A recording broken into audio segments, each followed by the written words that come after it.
T minus 1 minute.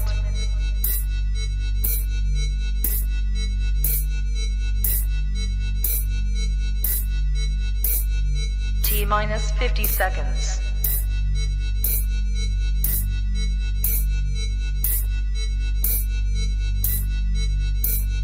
T minus 40 seconds.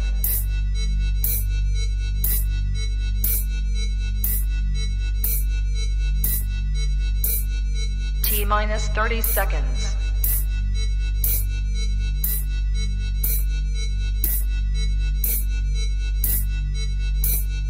T minus 20 seconds.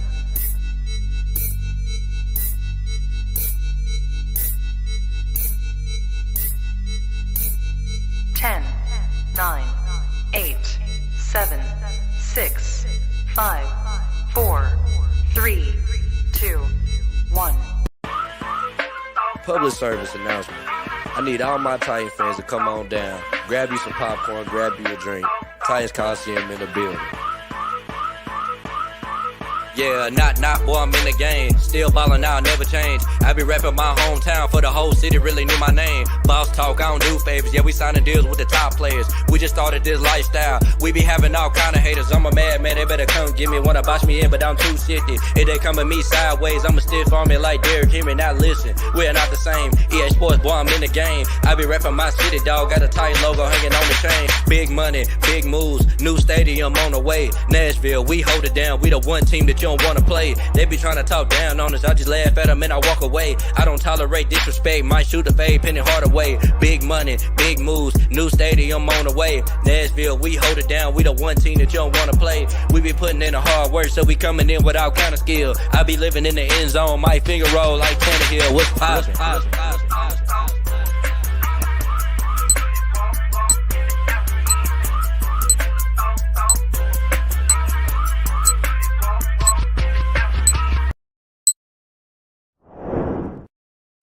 Yo, fellas, what's poppin', man? Welcome to the Titans Colosseum Podcast. Hey, Firestone, you a real one, bro. Man, I know you ain't feeling too good right now, but you made it, man. How you feeling outside of not feeling so well? Yeah, man, this sickness has been kicking my ass for the past couple of days. But man, it's Super Bowl week, man. A lot of things has happened football wise, man. There's a lot of good news. There's got a lot of good topics to talk about, man. We got Titans Idiot Nation here, so man, I'm excited to talk some Tennessee two-tone blue business, man. Yes, sir. Firestone putting the team on the back. Putting the team on the back. Firestone sick. Putting the team on the back. Yeah, man. Yeah, most definitely. RJ, how you feeling? Well, first thing I'm gonna say, man, we can see that Firestone is having his Michael Jordan flu game right now. You know what I'm saying? He finna cook tonight. He about to cook, man. So I just got a feeling, man. Hey, man, make sure we don't bring up Mike Vrabel today. Oh yeah, I'll get flamed up if y'all try to argue with me. Ryan Teddy, don't say nothing bad about Tannehill. Don't say nothing bad about Vrabel. He gonna be on. Firestone finna drop 50 in this mug. So I was about to say, Firestone about to drop 52 on us. Yeah. But yeah, like I said, man, I got my Levis jersey. Well, I say Levis. My Levis shirt came in, man. If you didn't see it, man, I had to go and support our quarterback, man. Hopefully, he's a franchise guy, man. He's the next Tom Brady or something. But we'll see. You know what I'm saying? You never know. He got all the skills, and he competitive, man. I mean, we gonna talk about that later. But yeah, feeling good today, man. Good Friday. Yeah, it's a blessed one, man. And of course, y'all see who we got in the building. He don't need no introduction, but god dang it, we don't give him one because he one of the realest, funniest Titan fans up out here. I mean, daily content out their ass, have you laughing your ass off. You might look down with your hand and see your bones or something, man. You might find yourself dying laughing at this dude, man. But y'all give it up for Jonathan, aka Titan Idiot Nation. What's up? Man, I appreciate that. That's a little too much of a kind introduction, but I appreciate it. We got to bring it for our guests, man, because we appreciate y'all. No, for sure. No, I appreciate y'all for sure. I mean, just in general, just building relationships with all of you folks. It's like, I started this whole strange little journey, almost nearing 8 years ago. And so it's like now to see this like fruition of all these content creators and these relationships that's building amongst folks is awesome, you know? And so like, I kind of feel like this weird little like orchestrator of this like alt sports universe. Cause it's like, there's so many fans out there that are like giving the same takes. Right. But there's so many personalities. Like each of you have your own personality. That's why this podcast shines. You know, the reason why my stuff has been successful is because I let my personality shine, and everybody can give stats, everybody can give facts, everybody can recite all the news over and over. But if you don't have a personality, people are going to click the channel, and that's why we're all succeeding. You know, it doesn't matter whether you win or lose. Look at Browns fans. I mean, they've aside from this season, they've seen a terrible product their entire life, but they continue to follow the journey, continue to follow the team, continue to believe in them. And it's like, that's really what it is. It's all about personality. It's all about perseverance and believing in, you know, your message and what you're bringing. And that's why it's like my whole weird ass thing has been successful. You know, I never thought we'd have more than 100 people following my page, and here I am, you know, so it's excited to share that journey with all of you and everybody else, you know, so I'm excited to be here. Thank you. Yeah, man, you one of the best to do it, man. But hey, before we get things rocking and rolling, man, we're gonna get some shout outs going because, man, we appreciate everybody that tunes in and watches us, man. Shout out to Rossi, man. Happy belated birthday to Rossi too, man. Yeah, if you ain't told Rossi happy birthday yet, first off, you bullshit. I ain't gonna let y'all get out of here scot-free, because that's my guy Rossi right there, man. We definitely gotta get Rossi back on the show, man. You know we gotta bring home team back, man. But shout out to Rossi, man. Y'all make sure y'all go watch all the guys over at the Titans Upload Network, man. CJ was popping, Julie was popping, Steven was popping, Nancy was popping, JFK 51 was popping, James was popping, Chris was popping. Hey, it's a party. Like I said, we appreciate all y'all. Y'all make sure y'all like, share, subscribe, tell a friend about us, blah, blah, blah, this, that, and the third. And got a special announcement to make, man, because I swear I fucking love y'all to death, man. Y'all be having us so turned up, man. Y'all done turned us up so much, man. We at 1,500 subscribers on YouTube, man. So pat yourself on the back, man. We wouldn't have been able to do this shit without y'all. Yes, sir. Yeah, that's awesome. That's awesome. But before we get going, I want to address the comment that Titan Rossi said. He said it's really incredible how many Titans content creators there are now, and I definitely agree with what he's saying because, like, I mean, we can't go to ESPN. In my opinion, I feel like we have a lot of content creators because we can't go to ESPN for them to talk about our team all the time unless we're good. You know what I'm saying? We can't go to, you know what I'm saying? Most of the people that like the Titans are just people that are from Nashville, or you may be from Houston, you know what I'm saying? You probably followed them from Houston to Nashville, you know what I'm saying? So like we are the media for our team. You get what I'm saying? It ain't, you know, and I've always, you know, liked that about this fan base, man. These are some of the most passionate fans that I've met, man. You know, and I love it. You know, I love being a Titan. I'm glad I chose this team. I wouldn't have it no other way, man. Hey, Melinda was popping. Johnny, hey, happy birthday, fella. I ain't forget about you, man. I rock with my people, man. So if y'all ain't wish Johnny happy birthday, man, y'all hit him up. Tell him happy birthday. If you see him out tonight, buy that man a drink, man. He one of the realest. He a day one. He been rocking out with us for a long time, man. So, hey, Johnny, kick it this weekend, my dog. You deserve it. Shout out, like I said, shout out to Melinda and Brian, too, over at the Titans Army, man. Y'all make sure y'all go and join the Titans Army on Facebook, man. I was finna say face group again. I caught myself. Face group. That's funny. Yeah, that old head shit be coming out. Yeah, that old head shit be coming out of me sometimes, man. But man, y'all make sure y'all head over to Facebook and join the Titans Army. All the admins, all the mods, and they gonna keep it real. They're gonna keep the foolishness at a minimal. You don't have to worry about nobody harassing you, spamming you. If they do, they gonna get dealt with real quick because they army up over there. Make sure y'all go join the Titans Army on Facebook. But we got anything else we gotta say? Say what? Hey, shout out to Mr. Titan, Marako. Oh. Yeah, I was just going to say Marako for a second there. When you start talking about face group, I thought you were going to say you can go ahead and holler at your MySpace for a second, you know. Man, I'm locked out for life. Top eight. MySpace made you pick your top 8 friends, right? My Facebook page. I mean, not my Facebook, my MySpace. MySpace made you publicly tell everybody who your best 8 friends for, you know. Yeah, man, they got dang and put you. What if you're on the outside looking in? You're like, what do I got to do to get in that top 8? You know? Yeah, man. Shout out to Mr. Titan too, man. Y'all make sure y'all go and watch Mr. Titan on YouTube too, man. I mean, he one of the ones too, man, to be putting out content on the regular. I mean, be coming through with some of the most fire ass interviews amongst this group of Titans content creators, man. So shout out to Mr. Titan, man. Check out all our Titans content creators, because man, they doing some big things, and y'all really gonna see the big things that our fellow Titan content creators have been doing later on in the show, if you don't already know what we talking about. But Firestone, talk to him about that beard gang, man. Yeah, we're gonna run through these real quick because I know we already running in quick. So yeah. Thank you. This episode is brought to you by LionsDenBeardCollection.com. If you're trying to get your beard in the tip-top shape, or if you're trying to start your beard and don't know, want to make sure you start it off right, go to LionsDenBeardCollection.com. Use promo code Colosseum, get 25% off your order.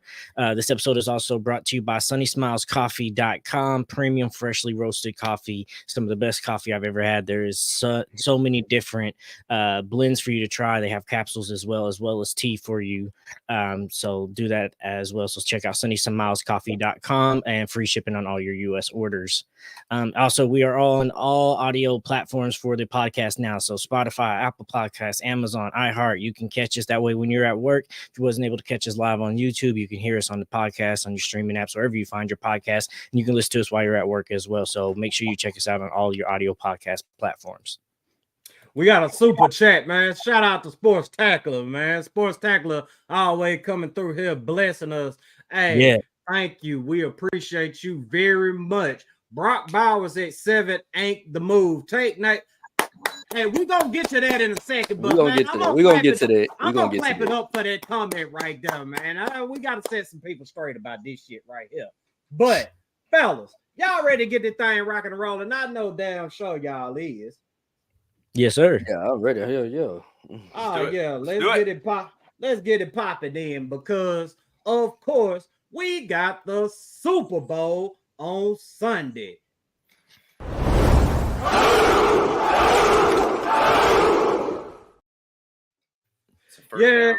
We got the Super Bowl, and for the 20th, 30th something year, or whatever the fuck it is, the Titans ain't in the Super Bowl. Maybe we might be there. Oh God, somebody calling me. It's not 30. It can't be 30, right? You did my damn show, man. But it's not 30. Not yet. But not don't yet. say it's 30. Can't be 30. We're gonna get that one day, man. We're gonna get that one day. No, we're not. No, we're not. We're 30. We're gonna get to like 26. We're gonna get to like 26, right? No, not to 30. We're gonna get to the Super Bowl one day, not the 30s. Man, look, man, we gonna get there. We're gonna keep them fingers crossed, man. But talk about the Pro Bowl before we get into the meat of this thing, man. Had the Pro Bowl games this past Sunday, and honestly, I did not pay any attention to it. I carried on with my Sunday as is. I ain't give a fuck about them playing dodgeball, baseball, skinny dipping, and all that other silly ass shit. But I'm on. I miss the skinny dipping. I miss this. You guys got that on DVR? I'm asking man, for a you friend. know you got all the vintage tapes up over there, man. I know you got some. I know you got some photos from back in the day. I might. That's a conversation for another day. So, But yeah, that was y'all kind of thought to y'all is did anybody else watch or pay attention to the Pro Bowl? Chat too. Y'all let me know in the chat. Did anybody else pay attention to the Pro Bowl? I watched maybe a couple plays. I tuned in the best I could. I mean, it's a lot. Obviously, it's a lot different. I think when Sean Taylor kind of just unleashed the fury upon whoever that poor soul punter was with the fake punt, I think that's the day the Pro Bowl died, right? Because that man was lucky to come out alive. And I feel like ever since then it's been this like we're just going to kind of be soft, and now it's flag football. So I mean, I tuned in enough to pay attention, but it's hard to keep interest. But I mean, same thing could be go for a lot of all-star games. I mean, the NBA all-star game when I was a kid in the 90s was awesome, but now it's just like, man, I ain't trying to watch that, So I feel like a lot of these like celebratory games have changed a lot. It went from being like the best of the best to like, you don't want to participate? Well, okay, we'll move on to the next guy kind of thing, Right. And it's just, maybe that's a personal opinion, but I mean, I still tune in because I'm a sucker for football. I don't care if they're throwing snowballs at each other. I'll watch it for 10 minutes, But that's my take on it. I mean, I didn't tune in enough to keep interested in to follow along to like who is winning, but they had all these kind of ridiculous, like after the quarter ends, they would have these tug of war games and stuff. And I mean, this is like I said, it was field day for players whose teams didn't make it to the Super Bowl, Bro, I just kind of wish that they would do something that actually incentivize the players to do this stuff. Even with like the skill games that they play, this shit's getting ridiculous. Like the only thing that's kind of cool is dodgeball, kind of. But they's out here golfing and stuff. Like that don't make. Let's actually do things that actually make us figure out who's the best, who's the fastest, who's the strongest, who can do this. All right, let's run some 1v1s with some wide receivers and some DBs and some running back and some linebackers. Let's run some 1v1 drills.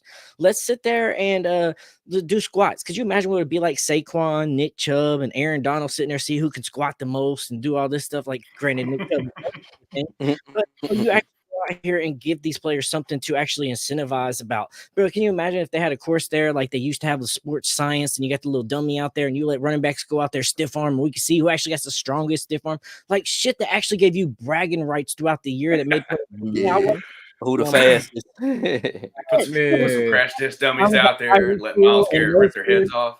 Yes, bro. Like we run up on 40. Yes, bro. That would be fucking great. But Firestone, like you talk about incentivizing, like if I'm not mistaken, maybe it's changed, but I think like in the NBA or the MLB All-Star game, it's like whoever wins the All-Star game gets, basically home field advantage in the World Series. I don't know if that's changed, but that right there gives them incentive to want to win the game, right? Right there. It's like, hey, if I'm good enough to be an All-Star, chances are my team is good enough to be in the playoffs. If you make the playoffs in Major League Baseball, you have as good a chance as anybody to win the World Series. So it's like, give them incentive to make them want to be there, to make them want to compete, to make them not want to sit out, right? Yeah. What kind of incentive will we give them though? Because I mean, the Pro Bowl games, they right before the Super Bowl, everybody's played. I mean, you will have to put it off into next season. And even with that, I mean, I'm thinking about what could you give these players to make them go out there and compete? For me, it's the incentive is make it actually something that matters. Like who's the fastest in the NFL, right? Who's the strongest in the NFL? Who's the best wide receiver? That when you make it, that's bragging rights for the year. When you sit there and line up Tyreek Hill and Mostert and Waddle and all these other guys at the yard line and they go run and you win and you got bragging rights for the fastest player in the NFL that year, that's your incentive right there. And then you can throw some prizes on top of that little things, but you got the incentive of bragging rights that I can actually say I'm this rather than it's debatably or arguably I'm the best. Yeah, that's Pro versus Joes. That was a show right there. My mama these guys you gotta see that mug. Yeah, I seen it coming. I'm gonna get to Mama Ellison most definitely. But shout out to Massey, man. Y'all make sure y'all go turn Massey and Matt up too, man, on their page, man, because they, definitely on the come up. And Tyler just actually said it right here. My guy Tyler Stone, man, money. That's how you make them mugs go out there and compete. Give them give them a significant amount of money. You can't just throw them $1,000 and expect them to go out there and try to god dang it compete like a mug. Nah, give them some real money. I bet you they'll go up out there and compete their ass off. $200K. On the topic of money though, like Firestone said, it's like these guys are competitors, right? So if they're on the same team, they're already competing every day of practice. I'm faster than you, I'm stronger than you. But whoever is declared the strongest man in the NFL, the fast man in the NFL, think about the incentives there. Think about all the like commercial incentives, all the like opportunities to brand, to join forces with every business out there, FedEx, whoever. Oh, Tyreek Hill is the fastest man in the NFL. We're the fastest distributor of packages. I mean, that's the thing. Like, yeah, if you gave these cats an opportunity to basically like be branded as the strongest man in the NFL, they can use that as a marketing opportunity that's through the moon, right? Right. That's a major opportunity. I mean, Myles Garrett. I mean, look at that man. He's already Defensive Player of the Year. I mean, think about what else that he could be branded to by being the strongest man in the NFL. Right. Mama Ellison said, they need to have a 4x1 track team with all the lanes filled with the fastest pro players. Oh, and a Buffalo run. Oh, yeah. That the old lineman out there running. I can actually get with that right there. Yeah, the old lineman, boy. That right there would be some real entertainment. Imagine all of them on the track team together. That would be dope to have a 100-meter dash too, man. That'd be dope. Man, look, Aaron Brewer will win that mug every single year. I mean, he's got to be the fastest offensive lineman because he damn near the size of a tight end. And he the size of Derrick Henry out there running. Then Derrick Henry might be giving him a run for his money, honestly. Man. But man, just had to like, how has that shit just not been incorporated for us to actually, like, fans have always wondered who's the fastest, who's the strongest, who got the strongest stiff arm and the best juke. And like, there's ways to figure these things out, and we don't have to put them at risk of injury like so many owners are like, well, we don't want to do it. It can be competitional things that is fun, that is still atmosphere, still commodity type things as well. So, and you're not risking them at injury. So I think it could be something we could fix. They just sit there and, bro, you see the quarterback lineup this year for the Pro Bowl. That was ass, man. They got Gardner Minshew out there.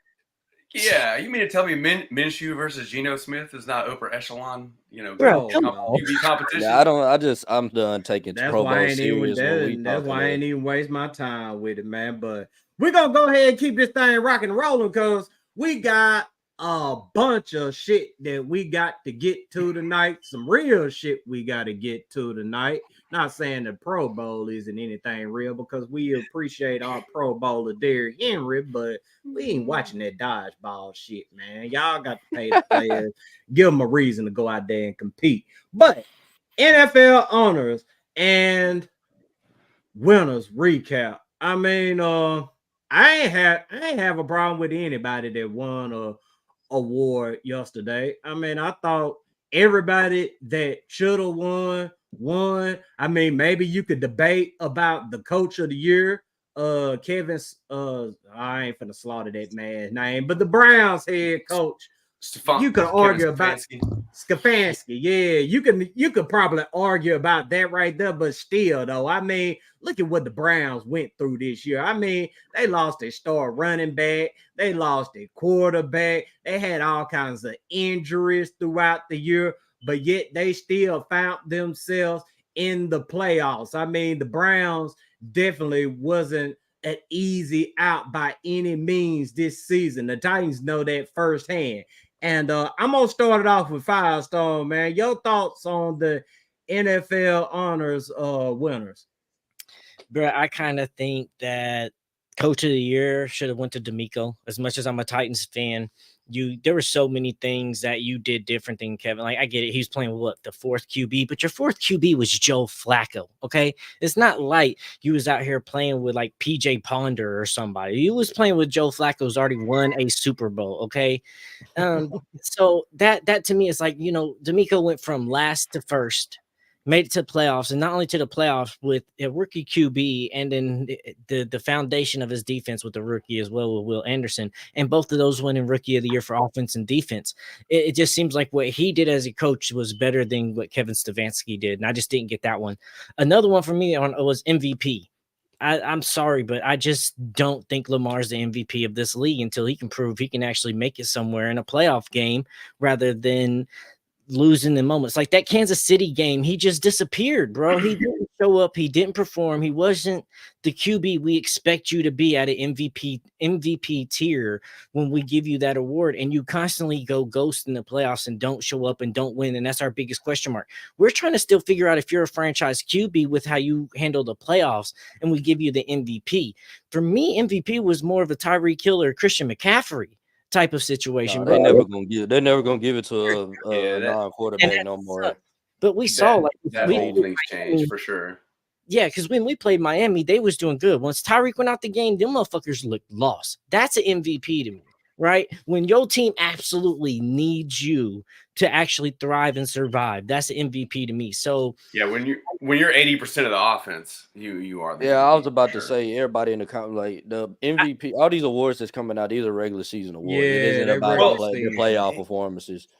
How can you say you're MVP of the league when there's other QBs out here that actually perform out into the playoffs and stuff like that? So how are you beating out Patrick and as bad as it sounds, Josh Allen for MVP then, if we're going to talk about QBs, because at least those guys going to go off of him getting that number 1 seed. I think that really helped him get that MVP case. I mean, he was the reason they got there. It wasn't because their team was just amazing, in my opinion. I do think their defense is really good, but offensively, really, he lost his running backs. His wide receivers, to me, outside of Zay Flowers, wasn't really that good. I mean, Odell is still washed up.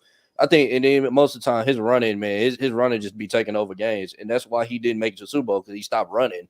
You know what I'm saying? Like he should have ran a little bit more. Got more comfortable in their arm, man, which is cool. But whatever, I like to see Lamar throw the football around or whatever. I respect Lamar even more today. But I mean, bro, don't go away from who you your are. bread and butter, who you are. I mean, yes, it's good that you passing the ball, but don't forget about your legs. Your legs is a real weapon. Fuck what these people got to say, talking about you a running back and all that other dumbass shit, man. Do what you got to do to fucking win a game.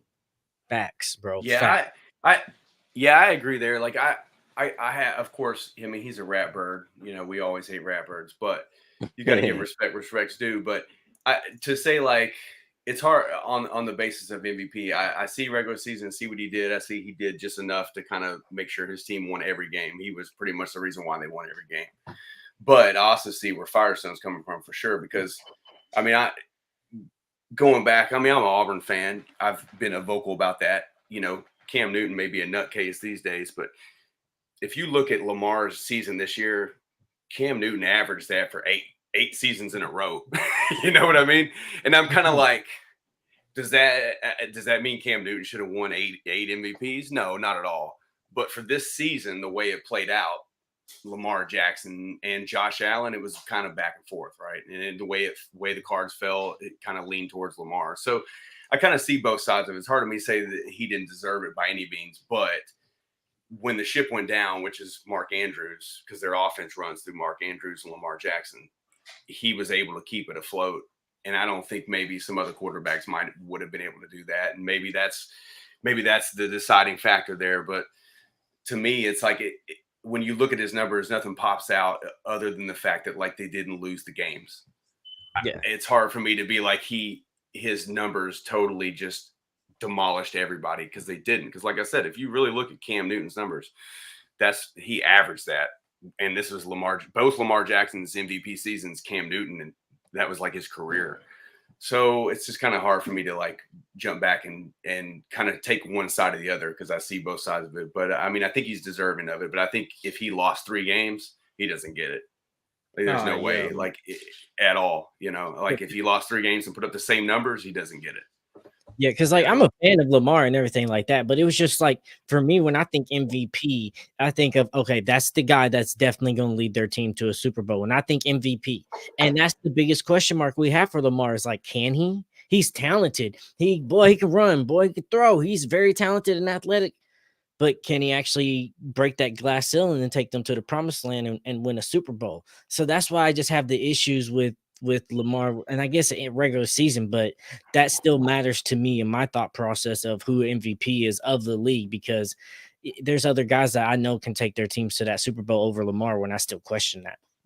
And shout out to Nancy tonight too, man. It's her birthday too, y'all. Y'all make sure y'all go tell Miss Nancy happy birthday. Make sure you tell Johnny happy birthday. Make sure you tell Rossi happy birthday. Everybody out there celebrating the birthday. Wish them happy birthday. But that's a lot of birthdays. I feel like we should sing happy birthday. No. We ain't doing no singing around here. Just friendly happy birthday. If I catch you out tonight, I'll buy you a drink. But offensive player of the year, Christian McCaffrey.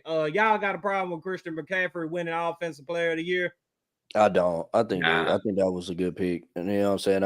It was either between him or Tyreek Hill. As long as it was one of them two, I wasn't upset. You know what I'm saying? If Tyreek wouldn't have missed some of those games and would have got closer to that 2000, it would have been him. But it was either him or CMC, bro. They was having good years. And I know CMC has a lot more talent on his team, but he's still out there performing. I think it's just at this point, man, the MVP is going to be the best quarterback, and the offensive player of the year is going to be the best non-quarterback. You know what I'm saying? So I think that's what it's going to be for. It's just a pretty much MVP, a quarterback award. Man, I can't help but to say this, but at the start of the season, man, AJ Brown, man, he looked like he was destined for offensive player of the year before the wheels fell completely off in Philly, man. Because I mean, y'all remember all them games of 125 yards straight. Yeah. I mean, like 200. Yeah. He was down there on the MVP level. And like I said, the wheels fell off up there in Philadelphia, but I don't have a single problem with it. I say this though, man. I knew those antics that I know some of those antics that AJ Brown had when he kept on jawing at us. You know what I'm saying? He was doing all that talking on Twitter. I knew it was gonna catch up to him, and it did. They took a couple losses. They weren't supposed to, you know how Philly is, man. I was like, bro, would you not realize that they fan base is way worse than ours, bro? Like when they start losing, they're different, bro. They're a different fan base, bro. Philly fans threw snowballs at Santa Claus. I mean, damn. Yeah, that's some savage. Snowball. Look it up. That's true story. Philly fans threw snowballs at Santa Claus. Philly, y'all bad. Y'all fans are bad. Philly and Philly for the back in the day, Philly was the only stadium in the NFL that had a jail cell in their stadium. They were like, all right. You sure that you sure they didn't have one in Oakland? That's you know what? Shit. They just they just had a whole prison containment unit in Oakland, but in Philly they just had this one cell because they were like, look, we don't have time to deal with you right now, so we're gonna enjoy the game and lock you in the cell. And when this game's over, we're gonna figure out what to do with you. I thought it was they have a cell in Philly. No, they have a cell in the Philly stadium. They have an underground tunnel passage at the Oakland stadium that just takes them. They got a whole prison in Oakland, man. They had a whole prison in Oakland. I don't think this shit gonna fly in Vegas. Vegas, they probably got a damn bunny ranch up under their stadium or some shit.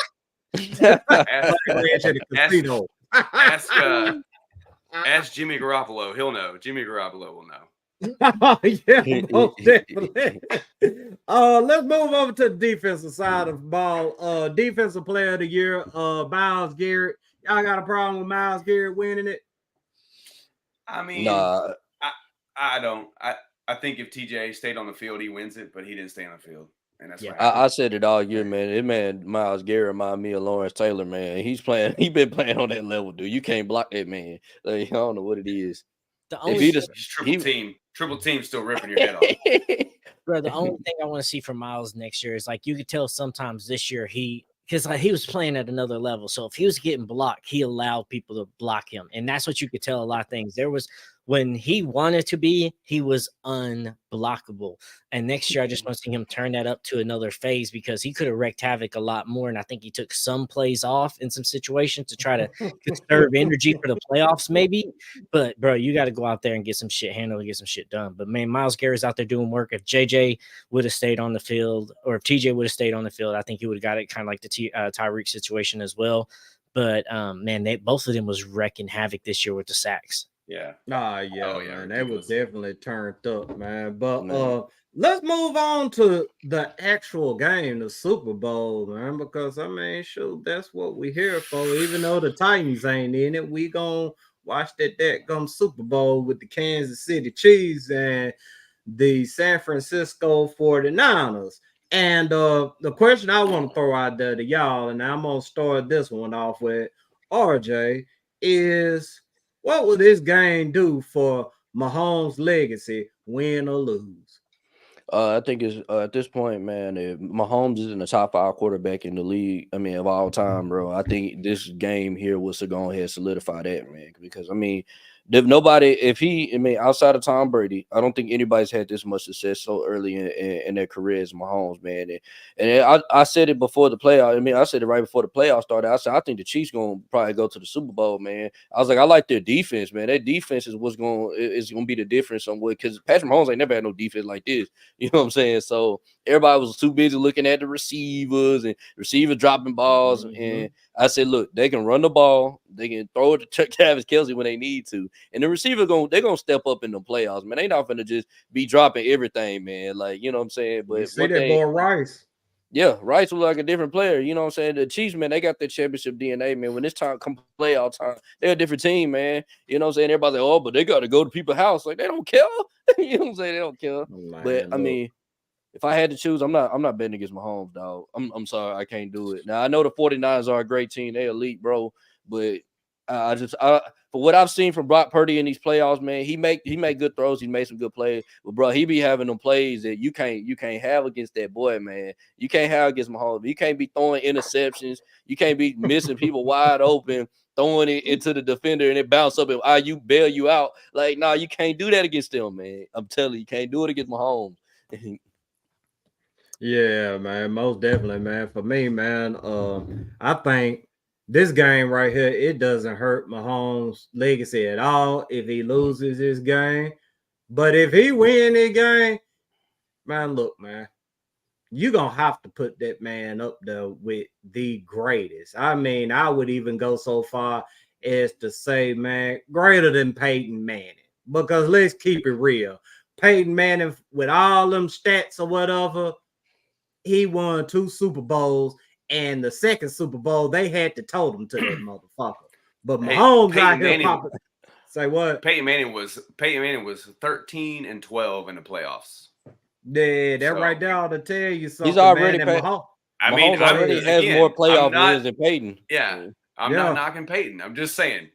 Granted, he had to go up against Tom Brady almost all the time, but still, I mean, 13-12. You know. Yeah, Mahomes, Mahomes do is just go to the Super Bowl, man. We ain't going to the Super Bowl. He in the AFC Championship game. The man done been in the AFC Championship game every single year of his career. That right there should let you know that, you know, this man is on GOAT status, man. I mean, man, like he's the minute the season starts, it's like, obviously they have a target on their back because they're the Chiefs, but he thrives in that, and that's the thing. Like RJ said, you're a fool to bet against him. You know, I mean, if you think that was my whole thing. People are like, well, why in the world are you rooting for the Ravens? I would never root for Ravens. But if you let Patrick Mahomes into the big dance, Patrick Mahomes is going to win a game. It's like I was joking around last video. If you don't want Patrick Mahomes to steal your girlfriend, don't invite Patrick Mahomes to your party, because that's what's going to happen. He is now there, and if you think that he's walking away with an L, it's probably not going to happen. You know, probably not. Like Marako said, if it does, it doesn't hurt his legacy, but when it's over and he's hoisting that Lombardi, how can you sit there and say, like, this man's not going to be the greatest athlete that we've ever seen? because we now compare those two between Michael Jordan and Tom Brady, and Patrick Mahomes is just getting started. As much as it makes me want to vomit in my mouth for saying that, is reality, and that's what we got to live with.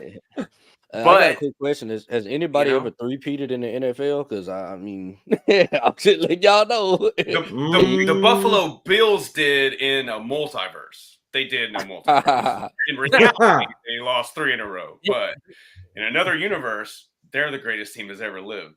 Didn't the Patriots win 3 in a row, or did they win 3 in 4 years? I think they won like 3 or 4 years or something like that. Or they back to back, but they never three-peated. Yeah, it's too hard. It's too hard. So I mean, it'll be done. It'll be done at some point, but it's too hard right now. Hopefully the Titans do it. Hopefully we turn into a monster and just goddamn it, just get to whooping motherfuckers every time we step on the field. So Will Levis is clairvoyant, so maybe that happens. So I want to push this question or propose this question, because y'all said it won't hurt his legacy now, which I don't think it will hurt his legacy. But everybody kind of looks at Patrick Mahomes like, hey, you don't bet against him. He's kind of the Goliath out there. He's the big guy. Once you put him in the game, you don't bet against him. He's going to win. But what if Mr. Irrelevant comes in here into the Super Bowl and beats him in the biggest game? This is the golden child of the Super Bowl, of the NFL. And then you're telling me the last pick in the draft can come and beat the golden child? So it makes him not look like perfect and unbeatable. If Brock Purdy can come in here, that'll tell everybody, hey, you don't have to have an elite quarterback. You can have somebody that plays good. And that kind of makes me want to ask this question too. Is Brock Purdy a game changer or a game manager? Because and then if he goes and beats Patrick Mahomes in this game, then can game managers win a Super Bowl? Like it doesn't necessarily tarnish his legacy, but it makes a lot of other people's perspective go out the window that Patrick Mahomes is unbeatable unless you got a Patrick Mahomes to face him. I'll let y'all take that one first before I get into it. I mean, I'll talk about. Here's my take on Purdy. I'm not on the Purdy train. I'm not like, oh yeah, I'm on, this is what I expect. But what I dig about Purdy is that this cat was like Firestone said, Mr. Irrelevant, the last dude in the draft. Nobody expected him to see the field. He's a 240-yard, 2-touchdown performance away from being the Super Bowl MVP. Right?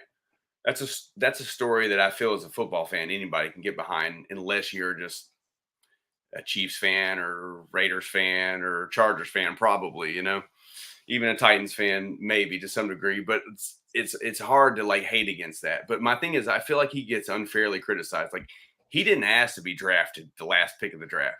He'd rather be drafted first, right? But he happened to be drafted a team that had weapons at every position, a top defense, and people still want to criticize him. Like, this guy's this and this guy's that. It's like, he is playing the cards he's dealt. And so I don't think he's a game manager per se, and I don't think he's a game changer, but I think he's exactly what that team needs.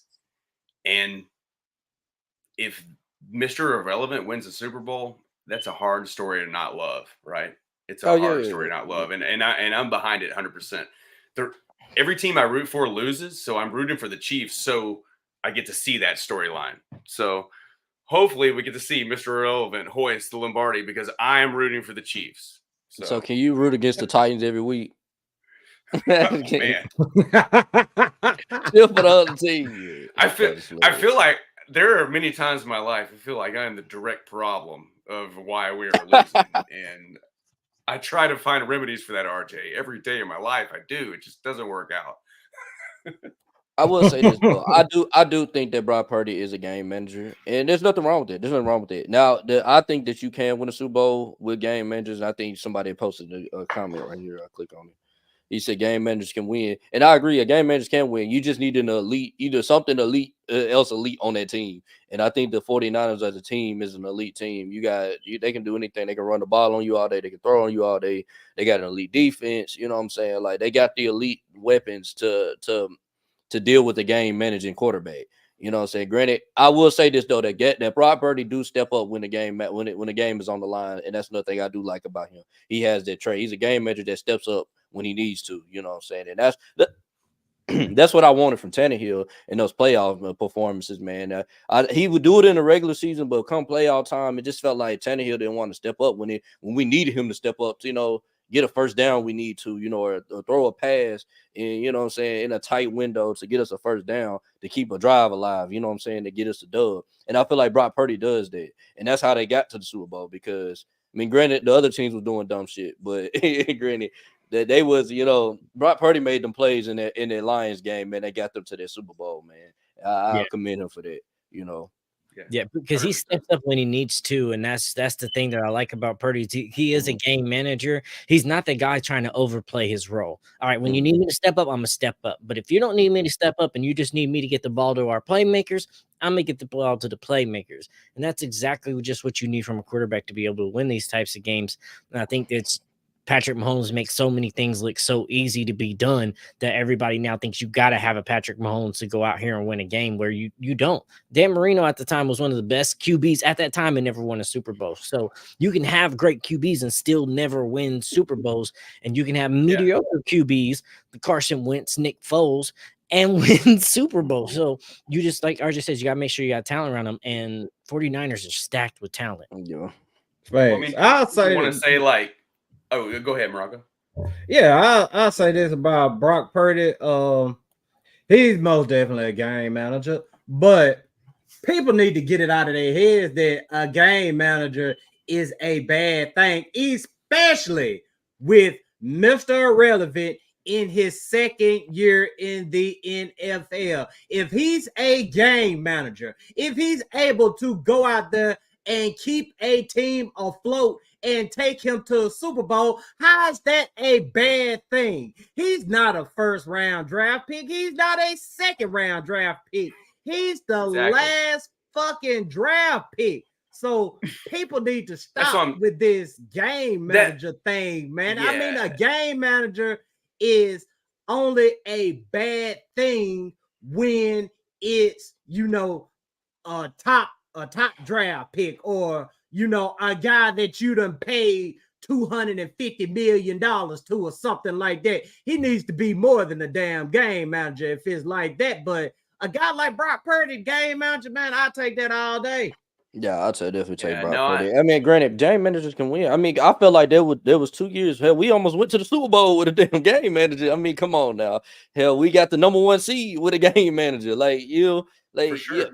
But I'll say this though, like, the reason why the Chiefs are going to continuously win because they do have a game changer at quarterback. That's why their team don't be that talented, but they still be getting to the Super Bowl and winning it because they got their quarterback just so great, so they can get away with that. Sure. We can't do that. We can't do that. We need an elite team. We're gonna take down the Chiefs, man, to get to the Super Bowl, man. Running right for sure. It's exactly it's right. like kind of like going like talking about the Purdy thing. It's like. Kind of like it's like he is in the definition of a term, he is a game manager because he's not a 400-yard 4-touchdown QB, right? But the thing is like people criticize him. They're like, well, all Brock Purdy does is dump 10-yard slants to Debo and let Debo do the rest. Well, if Debo was on your team, wouldn't you do the same damn thing? You feed the high hand. You think Patrick Mahomes wouldn't dump the ball? Yeah, you think Patrick Mahomes wouldn't dump the ball 10 yards to Debo and let Debo do the rest of the work?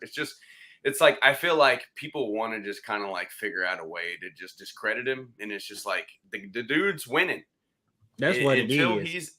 Until he's irrelevant, until Mr. Irrelevant is actually irrelevant, we just got to take it for what it is, Bro, and I've never seen, everybody always wants to do Tom Brady comparisons to so many people. And I'm not saying like he'll be like Tom Brady, but if I've ever seen anything like a Tom Brady story, it's this Brock Purdy, because later rounds when Tom Brady first came out there, it's making fun of how he looked. He can't be that. They doubted Tom Brady those first couple of years until Tom Brady turned into it. And that's kind of what Brock Purdy feels like. Now, I'm not saying that's what he's going to be, but if I'm Brock Purdy, I'm going to watch to see how Tom Brady handled those first couple of years when he started playing, when everybody was doubting him and they're telling them they were stupid for not letting Bledsoe finish and blah, blah, and all that shit. Because everybody in this generation always thinks that Brady was Brady from the beginning of time, and it wasn't that way.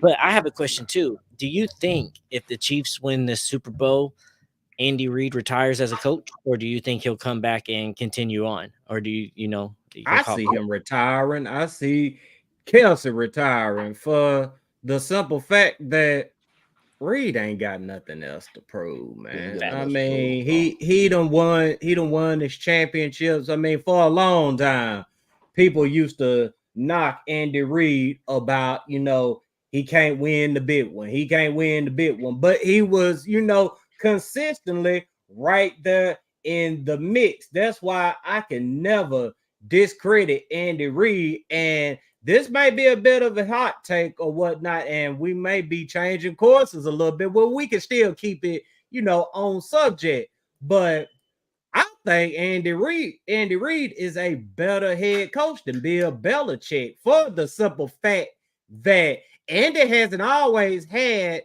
that quarterback. Sure, you can say McNabb or whatnot, and Andy Reid done had some fire-ass teams in the past. But we see with Belichick what Belichick has done without Tom Brady. I mean, absolutely nothing. Nothing. Andy Reid ain't always had Mahomes, and Andy Reid has been to the big game. He's always had a competitive team on the field. That's why I would give Andy Reid the nod over Bill Belichick. I might have to agree with you on that one, Marako, man. I feel like if I were to start a team, if I had to choose a franchise and it came down to Andy Reid or Belichick, I would choose Andy Reid. You know what I'm saying? And just give him a defense. Mm-hmm. You know, feel me? And the offense always gonna be there. So the great offensive mind. Yeah, I take this stance a lot, and I get a lot of heat for it. But I'm always on the side of Andy Reid. I look at him, I'm like, this man's won with like 6 different quarterbacks.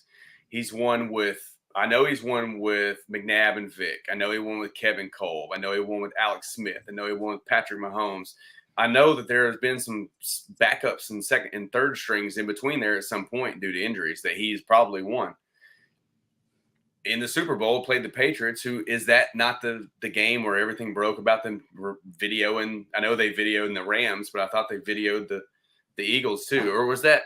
Yeah, that was, I don't know. Maybe it was wrong, but it's like, that's another thing. It's like, we have this Belichick, Andy Reid already Super Bowl that was tainted. So how do we really know like who the real GOAT is? I mean, like you guys said, what has he done without Tom Brady? He had one season with Matt Castle, but it was more of like a fill-in in a system where Matt Castle just knew his role. What did Matt Castle do after that?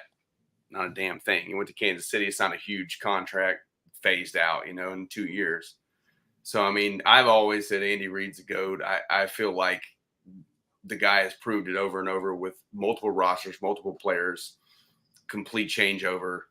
People try to cast him off. People try to change, always say, oh, this team is down and out. They don't have this. They don't have this. They're not winning because they don't have this receiver. They're not going to win because they don't have this running game. And look, here they are. They're in the Super Bowl again. I mean, is that all Patrick Mahomes? Not 100%, maybe 70%. But let's be real. I mean, Patrick Mahomes isn't going to be there without Andy Reid. And I believe that, unless maybe he's Bill Belichick. That's about it, right? It's hard for me to and I'm sitting here battling back and forth as y'all are talking on this too. It's like, what am I going to go with? But for me, I'm on the side of Belichick when it comes to this, because I don't think Brady made Belichick. I think Belichick made Brady, because like we said, when you go back and watch those first 3 Super Bowls, Adam Vinatieri and that defense won those Super Bowls, not Tom Brady. Tom Brady just had to be a game manager. And in some situations, Tom Brady almost fucked them out of situations in those early on. But when RJ asked if you was to start a team right now, who are you picking? I'm picking Andy Reid because he's more modern with the adapted. Then Belichick has 6 Super Bowls, and Andy only has 3. Andy did have a bunch of good teams. Man, that Eagles team was good with McNabb and T.O. and Brian Dawkins and Brian Westbrook at running back, bro. They had a stacked team at Eagles too, and he couldn't get that. Lost to Belichick. I think with that great roster neither. So, but I think it's hard to decipher which one is actually truly better, because I think Belichick was the best at his time. I think his time has passed, and I think Andy Reid is the best currently. But even Kyle, I don't think we would. Well, I was going to say, I don't think we would question. I don't think we would even have this question if Tom Brady didn't go to Tampa Bay and win a Super Bowl. If Tom Brady went to Tampa Bay, that's really what they did a lot. They did a lot. They did a lot in their game. Kind of took what Belichick taught him into that offense and then exploit. So I still think that's the Belichick thing because no, could be. Yeah.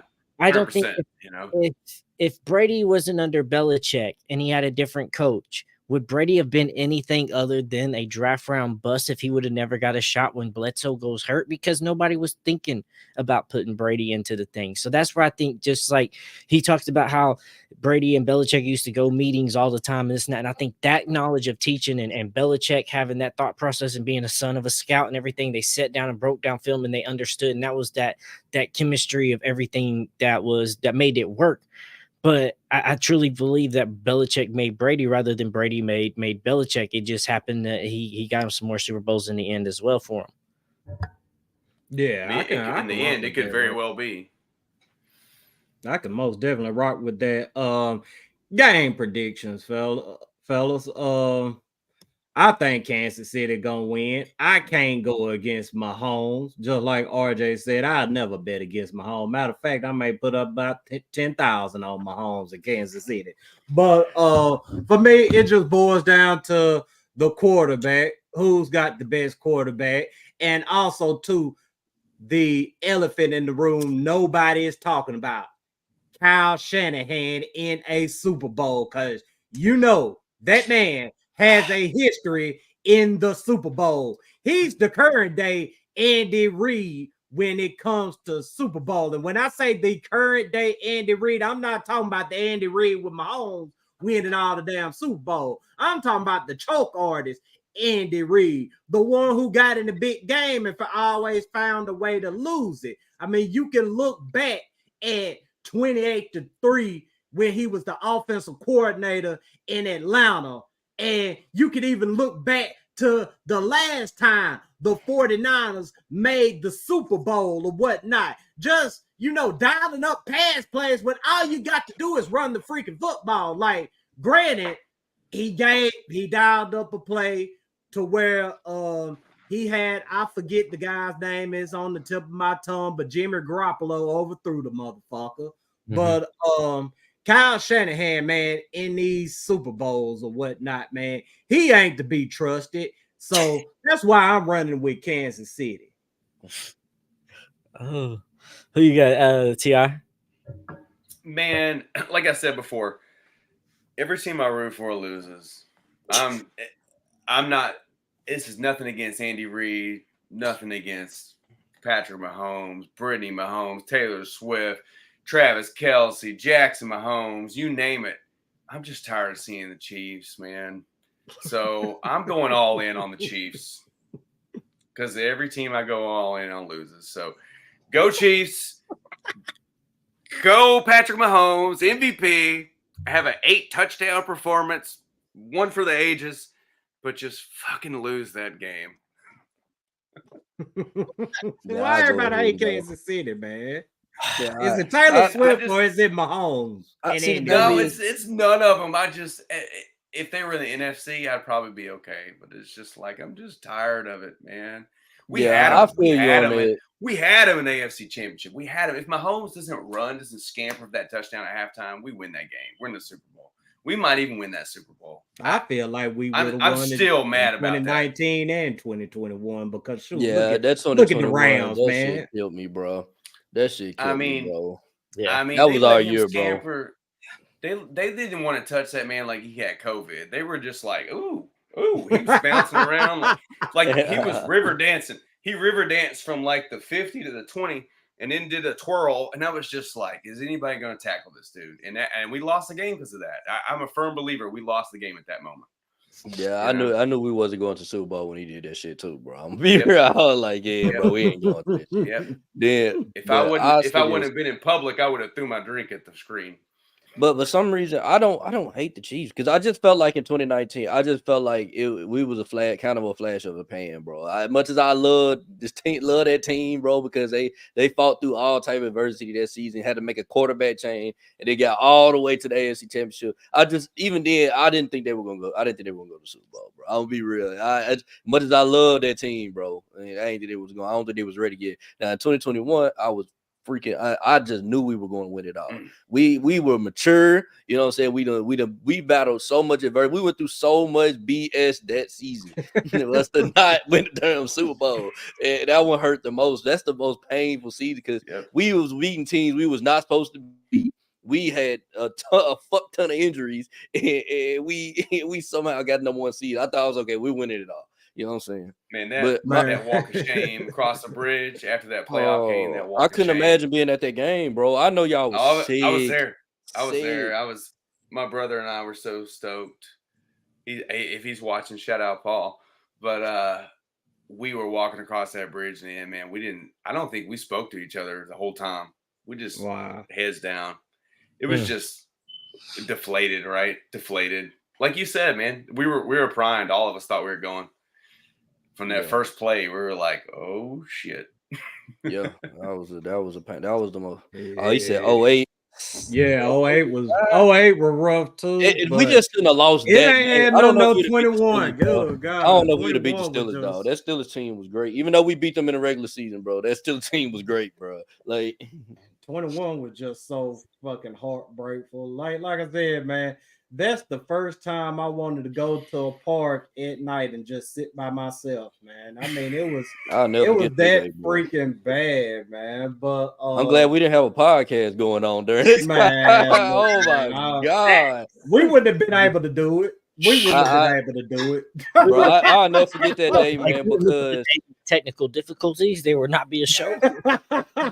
Bro, I'll never forget that day, bro, because I was hyped. I was, I went to a party, man. And I was the only Titan fan there, bro. And everybody there was still a fan, Raven fan, Cowboy fan, and we watching the game, man.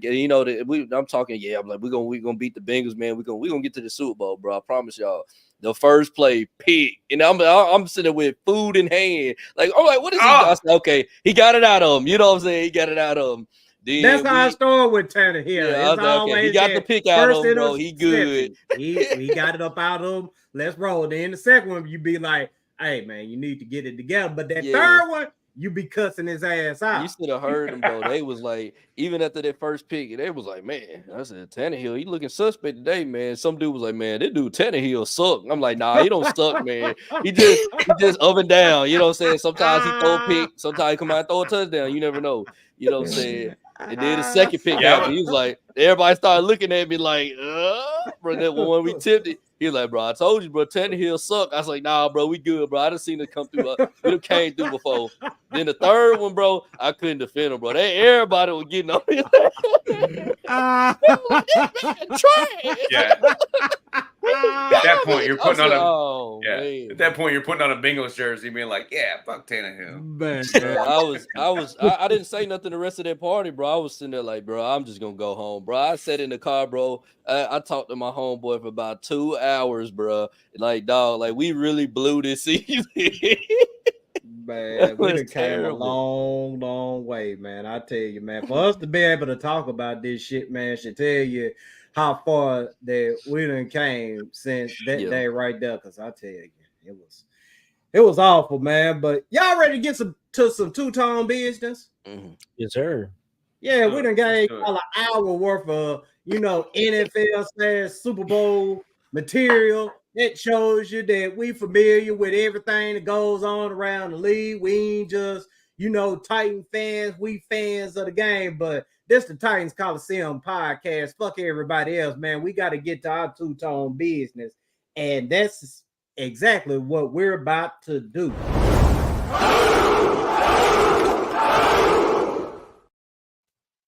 So with it being a weekend, you got a lot of motherfuckers parading around Las Vegas. I mean, a who's who of everybody. I mean, if you name them 9 times out of 10, they there. And one man that's been all over Las Vegas is T Higgins. And if you don't know who T Higgins is by now, god dang you bullshitting, man. You need to start watching.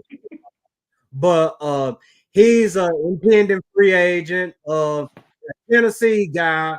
He's, done hinted at it multiple times online that he wants to come back to Tennessee. and he didn't shy away from it. When I got Jared, man, shout out to Jared, shout out to Vinny, shout out to Sal, shout out to everybody at the Sick Podcast, man, because they down there at the Super Bowl, man. They most definitely putting on, they bringing some killer ass content, man. And I know RJ said he wanted to speak about it as well, but man, if you see them guys out there doing their thing, and if you're gonna share their content, make sure you give them credit, man, because I know we ain't, the big machine or whatever, but these guys is putting in some serious work, man. They trying to get somewhere in life, and the least that anybody can do is just give them proper credit. It don't cost a thing to support. But RJ, you got anything you want to say about giving the content creators credit, man, before we get this thing rolling on T Higgins? Yeah, man. And one specific thing I want to point out was the first one I saw was A to C Sports, man. They put his T Higgins quote tweet, basically his tweet on there, and I was looking, not his tweet, but with his quote of what he said, and I seen that, I was reading, I'm like, okay, T Higgins said that. I'm like, all right, where's the where's the where's the Sick Podcast at? Where's the logo at there? Where they got it from? I'm like, man, y'all petty. Y'all gonna just take the man quote and not put it on there? And I'm like, I don't know if I rock with that, man. That's not cool to me, man. Like, if we'd have done that, I would have been mad. I guess I'd be upset about that, man. I made sure to be like, man, make sure y'all put our Sick Podcast on there. We're trying to grow our program just like grow our stream just like everybody else is. You get what I'm saying? Like, if it was us, I would most definitely be spazzing on my Twitter like, nah, you ain't gonna do my boy Marako like that. Nah, you ain't gonna do my boy Firestone like that. Like, them boys went out all the way out there to Vegas to get Titans content that you not getting yourself. You get what I'm saying? And they deserve their credit, man. You got to give them their credit, man.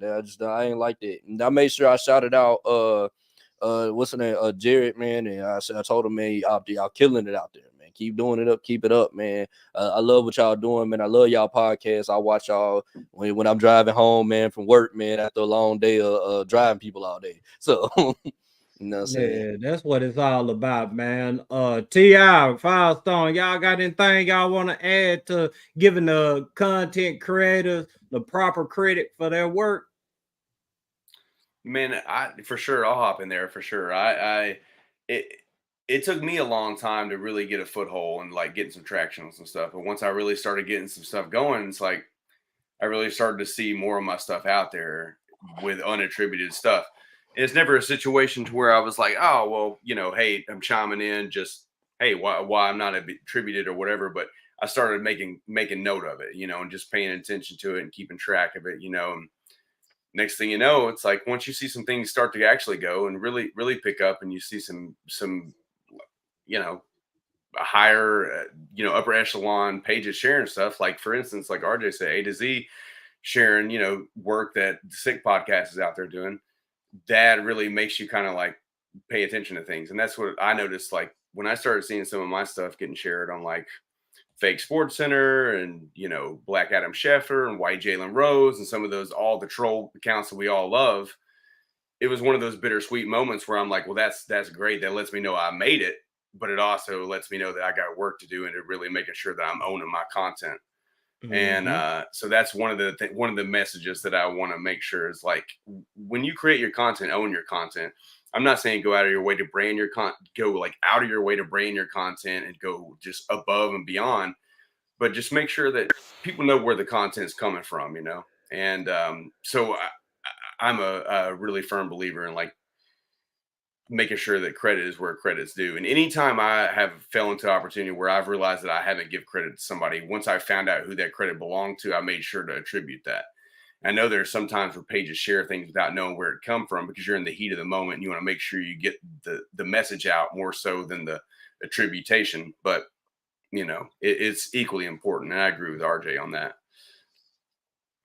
Yeah, no, I mean, and especially in this situation where we're podcast, we're reporting, we're doing news things. And at any time you're sitting here and you're reporting and you're talking about a topic or a subject and you're getting it from somebody else, then you need to credit that source, right? We make sure that we do that when we pull clips on here. We make sure that we credit them, and then even then when we credit them, sometimes we still get hit with copyright strikes from some of these people, even though we credit them for their stuff. But you still got to let people know that, okay, if we're going to talk about something here and we're going to talk about, let's just say, that quote, then we need to let our people know who the source is that quote came from. So then our followers, our audience knows that source is creditable. That's the whole point of that too. So then it's not only just, hey, that it's going to give them a platform and give them a boost, which they deserve to have too. We're supposed to be building a community here. We're all Titans fans. We should be coming together, helps lift each other up. So just give that their credentials for multiple reasons. Just be the community, and you start letting your audience and their audience and all these other audience of Titans fans know that they're a creditable source to go get some of your Titans content from as well. Facts, man. Facts. So we're gonna go ahead now that we got that out the way, man. We're gonna go ahead and get to the content, man. Like I said, shout out to Vinny, Jared, and Sal. The whole Sick Podcast crew, man, they done some awesome work. I think free agent T Higgins. T, what kind of dynamic does Brian Callahan bring to an offense? He's gonna move guys around. It's not gonna be. Pass game is gonna be outstanding for sure. It's just a guy that brings that nasty spread offense. You know what I'm saying? Pass first offense. So. What would it mean to you to play with him again in Tennessee, to go back home where everything started and you won Mr. Football over there? It would be good, going back home to family, and then being able to play for a coach that I already been under, so it would be ideal. Appreciate it, man. Thank you very much. Man, I'm going to start this thing off with T.I., man. T Higgins. To me, it seems like this man is dying to be a Titan, but I'm gonna get your thoughts on it. I mean, all right, my thoughts are this. It depends on the relationship between Brian Callahan and Zach Taylor. That's the way I look at it. If they have this healthy relationship to where I'm in your corner, I want you to succeed, then T Higgins doesn't get franchised, because it's inevitable that T Higgins comes to Nashville because T Higgins does not want to live in Jamar Chase's shadow. Brian Callahan loves T Higgins. I know he does.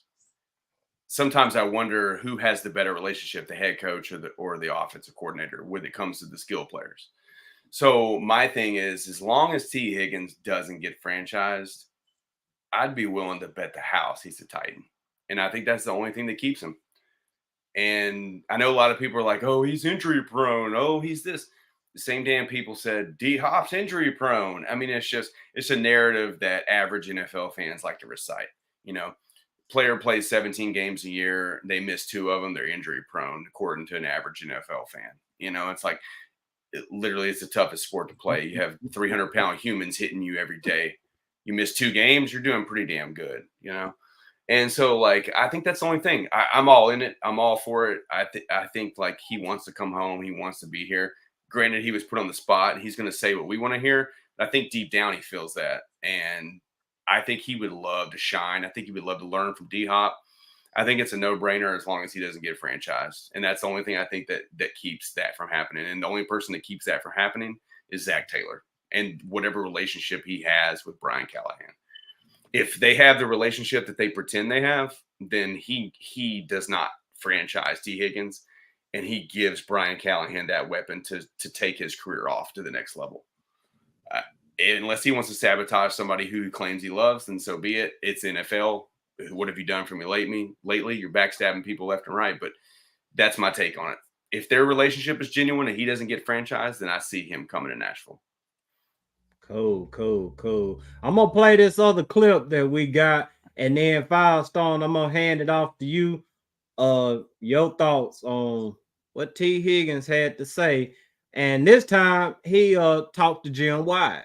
I mean, a lot, he helped me grow as a player, since my rookie year. And he's a great coach, man, and probably one of the best in the league. I was able to pick his brain a little bit, and learn new things about the game that I didn't know, and it was just a great offensive mind. He's going to help a lot. I mean, he coached Peyton Manning, he coached me and Jamar, so. I mean, he's just going into a situation where he can help those guys over there and get it going over there in Tennessee. And what will he learn? I ain't really talked to him much about Tennessee, but he knows I love it. So. Yeah, man. But go ahead and talk to him, Firestone. Nah, bro, he's saying key words there to me that sounds like, hey, I ain't trying to tamper, but I'm trying to let you know where the fuck I'm trying to be. Tennessee is ideal. He knows how much I love it. These are key words. Go get the fucking man, okay? They're not going to I know they want to franchise tag him. They're not going to franchise tag him. It's going to cost $21 million to franchise tag this man. They only got $59 million in cap space. They can't pay him and Joe Burrow and Jamar Chase and still be a Super Bowl contender. They're going to have to let T Higgins go. It's not about whether they want to or not. It's a business. They can't keep T Higgins around. Bring him back. He's clearly wants to be a Brian Callahan. He clearly wants to come back to Tennessee. And let's not forget that he go to Clemson as well. Didn't another wide receiver on our staff? Yeah, it's so many connections, bro. Exactly. Let this man come back and reunite with Brian Callahan and then the Clemson Almada and all this, bro. Just bring them back because I know they're going to want to, but I just can't see them capping him or franchise tagging him when it's 21 million. If that was the case, you would already gave him a contract because that's what he's asking for. You would have gave him the contract. You're not going to franchise him. And when that's the contract he was asking for, this ain't a Kirk Cousins type of deal where they're trying to hold on to you for 4 years because you're trying to get guaranteed money, but they're giving you what you want. It's they don't have the money to pay this man. They're going to have to let him go. RJ, talk to him. Yeah, I think I'm on here with Firestone as well, man. I don't think they're gonna have the money to pay him. They're about to pay him. They put a major Jamar Chase, the highest paid wide receiver in the league. That's over $30+ million on top of T Higgins getting a franchise tag. That's $50 million right there. Where the rest of the team at? You talking about, and then on top of that, we have probably one of the greatest wide receiver drafts in the history of the sport coming in. Bro, they don't need they could find a T Higgins in this draft, man. Yeah. Like they don't need to rush on receiver, man. That guy Brian Thomas Jr., man, he do all the same thing that T Higgins do, man. Like, and he's younger, you feel me? And he be on a rookie contract. They're gonna get a rookie contract wide receiver, and they're gonna let T Higgins walk and let us pay for him. You know what I'm saying? Then they also going to look at his injury history, too, and they be like, okay, we're not going to pay him. They're going to franchise tag him, and he has somewhat of an injury history. I'm not saying injury prone, but he has an injury history, if that makes sense. Hey, so let me throw this out there to you, too, as well, to make this a little bit of a thing, too. All right? So in 2024, Joe Burrow is going to make $29.7 million, okay? Trey Hendrickson is their number 2 person making money. He'll make $20 million next year. Orlando Brown, their tackle, is going to make $16 million next year, and BJ Hill's going to make $10 million, and Sam Hubbard's $10 million, and they still got to pay Jamar Chase. So they can't. They just can't. No. That goddamn $100 million or close to it. They're not going to have the money. Probably over. Ain't no telling. That's too much damn money. They ain't about to be a fool to franchise. I mean, I'm not just saying that because, hell, I ultimately want T Higgins to come to Nashville, even though I do got my concerns about the whole injury thing. But I mean, shoot, with all that going on, how in the hell can you possibly justify franchise tagging a dude at $21 million? You just can't. He's not going to play on that. He's not even going to play on that. I wouldn't play on it. But who do they franchise then, though? Right? Who's next? You don't have to franchise tag nobody. You're right. You're right. You're right. You don't have to, but I mean, every team tries to. Yeah. It's almost like a hostage situation, right? They're just you ain't going anywhere. He said I think we should sign T Marquise Brown and cut D Hop. Like, why would we cut D Hop? He only getting paid like $14 million. Now he's not even getting paid. I think he's getting paid like 12. Like he's not even getting paid that much. Like, he gets paid $18 million, right? No, he gets paid $18 million with incentives if he hits his marks. What he's do throughout the season, but his contract I think is 12-14 a year with 16-18 potential with incentives. Yeah, they don't need that. We honestly we're winning this deal with D Hop. Like D Hop balling his freaking ass off, and he's only getting paid $12 million. Like that's why I said go get the T Higgins And obviously let D-Hop go where he wants to go. Basically, all this is for D-Hop is that he's just showing the league that he can still do it. So he can go to a championship contender and win him a Super Bowl. Like, you know what I'm saying? This is all this is for D-Hop. And as much as I love D-Hop being here, you know what I'm saying? Like, after this season, he's going to walk. You know what I'm saying? We're going T Higgins is going to be our future number one wide receiver if we get him. You get what I'm saying? And we'll obviously draft another wide receiver in my team. We're going to pay him over $20 million, bro, a year. He's going to be our wide receiver one moving forward. Yeah, we'll pay him AJ money. I want to ask this question before we get back to the two-tone business. I guess we still, kind of on the two-tone business, but what's everybody thing with Hollywood Brown, man? What do people see in Hollywood Brown? Is it just the speed or whatever? It's speed, bro. Oh, man. But dude, what has dude done in the NFL to warrant all this attention and praise? I mean, he got traded from Baltimore and then went to Arizona, hadn't done much of anything, man. And y'all ready to get rid of D-Hop to bring in Hollywood Brown? Little, 5'9", 5'8", Hollywood Brown. I mean, I get it. I wanted to draft the motherfucker. But once I seen him making much of an impact, I mean, no, he's not that good. So, all right. He's an Oklahoma wide receiver. I'm gonna step in here real quick. Oh Lord, here you go, bro. That first year he had with Lamar, bro, he was really doing good. He is a small body. He's quick. He can get in and out of his routes, too. He's very, very explosive. He's a good slot guy. He's not going to be your one. He's not really necessarily going to be your two, but he can be very, very dangerous on there. The thing for him on the NFL was with those Baltimore years, he couldn't stay healthy. That was his main issue. Then he went to Arizona where that just was a bad fit. That's just a clusterfucking within themselves anyway. So he can be a good wide receiver. I'm not sold on like him over D-Hop or anything. He can be a good slot receiver, but the big question mark is, can you stay healthy and play a full season for us when we got a guy out there that can actually see when you're open and we can scheme you to be open, a part of his scheme, but he's small. I don't know if his health is going to be it, but he's a hell of a football player, but his health staying healthy is an issue. I'll say this though. I think that if us getting T Higgins could be on the same level of impact of what Stephon Diggs was for Buffalo, because you gotta remember Stephon Diggs was good in Minnesota. He was a good receiver and he made a ton of plays, but like his numbers he was only getting like 800 yards. Maybe he have 1,000-yard season here and there. And you know what I'm saying? But you knew Stephon Diggs was good. You get what I'm saying? But you didn't think they was like, oh, well, he's only doing number two. I don't think he's doing number one. And that's what people are saying right now about T Higgins. And I think T Higgins has the skill set to be a number one wide receiver. We saw it against us. You get what I'm saying? Remember when we played the Bengals in the regular season in 2022, and they didn't have Jamar Chase and T Higgins lit us up. You get what I'm saying? Like, you see it. He can do it, bro. You know what I'm saying? I don't know if he do it consistently. But I do believe that T Higgins can be a one in this league. He has everything in the book. He doesn't have elite. He doesn't have. He was not the number one receiver in Minnesota. That was Adam Thielen.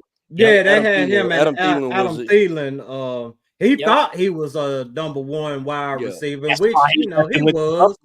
He has a number one wide receiver mentality. So he always had the mentality. He just wasn't the number one. You know what I'm saying? And I think that I get that same vibe from T Higgins. Like, T Higgins just go out there and he make plays left and right. You get what I'm saying? He catch everything and run good routes, so. And T Higgins a way more humble dude than Stephon Diggs is. But we're going to keep this thing rocking and rolling because T Higgins ain't the only dude who wants to come to Nashville. And I'm pretty sure y'all, already seen the video or whatnot. But I think your guy, Brock Bowers, man, he wants to be a Titan. He had to sit down and said that, if it was his choice, he would want to be the Tennessee Titans. My quick thought on that is, keep Brock Bowers away from Tennessee, bro. I'm sorry, but you don't go get a tight end that damn high, because here goes the thing about tight ends. It takes them a while to get it right. Some guys may get it right in their second season. They may have a decent first season or whatever, but it usually takes time.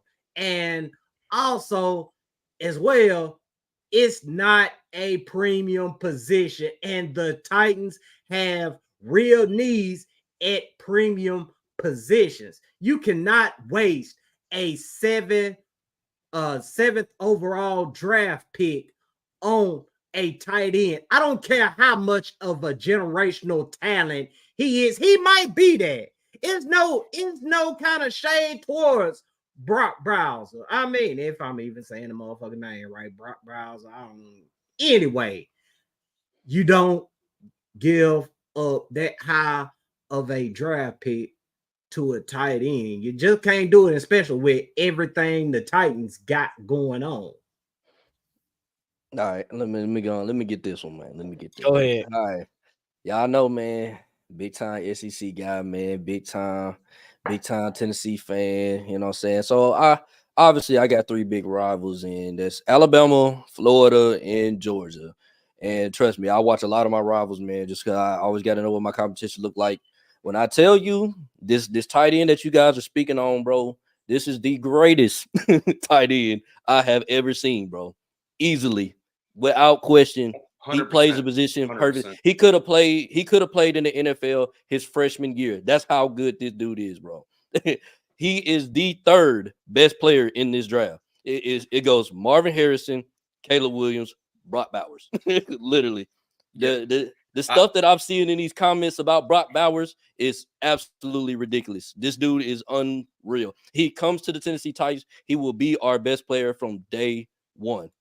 Without question. He is our best player day one. He is that good. I talk with Georgia fans. I talk smack with them damn near every day with Georgia fans. And when I watch Brock Bowers play, I said I cannot say nothing bad about that dude right there. That's how good he is. So I get it. Yeah. I understand what you guys are saying about tight ends, and it goes with the same thing with Derrick Henry. Like when people compare the average running back, the average running back do this, he's not average, bro. He's not average at all. The Brock Bowers will come to it. I'm praying to God Brock Bowers does not come to the AFC South because he will shit on us over and over and over and over and over and over again. I'm telling you. He's that good, bro. He's that good. Arthur, didn't you say that about Bryce Young in the reverse to CJ last year, though? I mean, I didn't. Hold on. I did. You said some things. I said some things, but I ain't never spoke on Bryce Young the way I'm speaking on Brock Bowers, bro. I'm gonna piggyback. I ain't never spoken on him like that. Yeah, I'm gonna piggyback on RJ. So like we'll set this up like a tag team here. So I'm going to piggyback on RJ here. I'm an Auburn fan. I'm in that SEC same boat as well. I live and die SEC. I was watching SEC football when I was 8 years old. Didn't watch NFL until I was probably 12. It's one of those things I grew up with. I watched my mediocre Auburn team dominate Georgia the entire game, and I'm like, hey, look at that. We're going to beat the number one team in the nation. Brock Bowers was hurt. He was over on the sidelines. Brock Bowers comes back in the game. Brock Bowers scores 2 touchdowns in less than 3 minutes. Auburn loses the game. I'm sitting here just cussing this son of a bitch, you know. I see him other games, and then I just see everything, all his highlights and everything. I'm like, the same thing with RJ. There has been many tight ends come through. I've seen in the comments, Kyle Pitts 2.0, Kyle Pitts, this, that. This guy ain't Kyle Pitts. This guy is not. He is the incarnation of a Wes Welker and a Rob Gronkowski hybrid. He literally is a slot receiver built in a tight end's body. And I had said just a couple weeks ago on one of Wes Wisely's posts, I was like, everybody says this, everybody says that. I think we need to go crazy. I think we need to draft Bowers.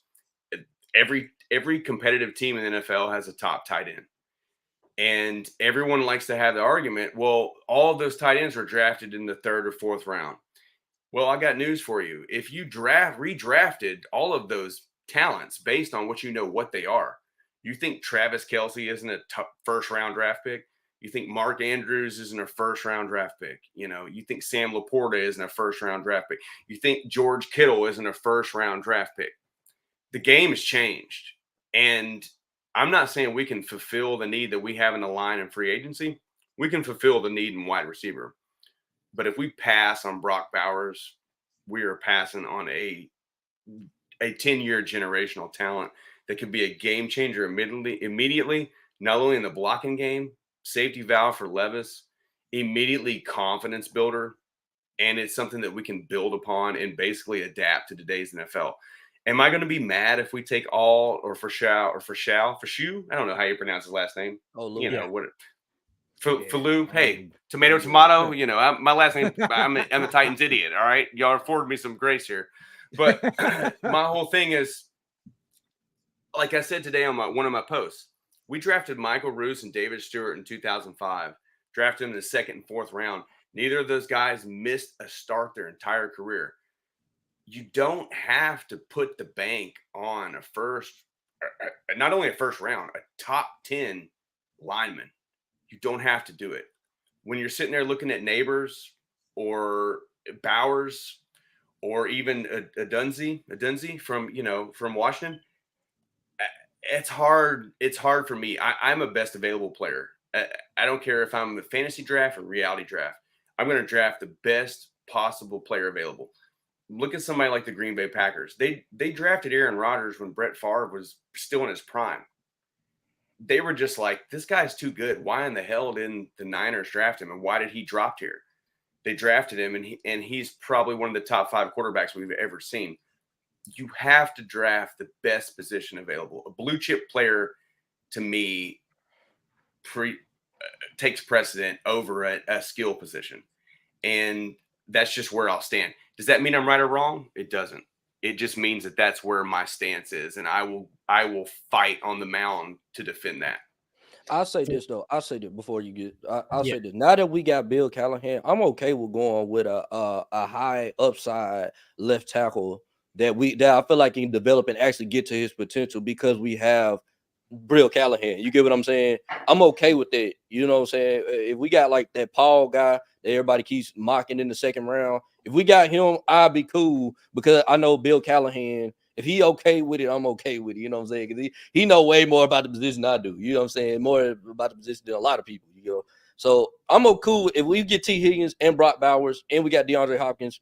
Now I feel like we're good moving forward. I mean, I'm not saying we're gonna win the AFC South, but we're gonna give people problems with that, bro. It's gonna be so hard to guard Brock Bowers. He's already a matchup nightmare. Then you have T Higgins who can take top off your head.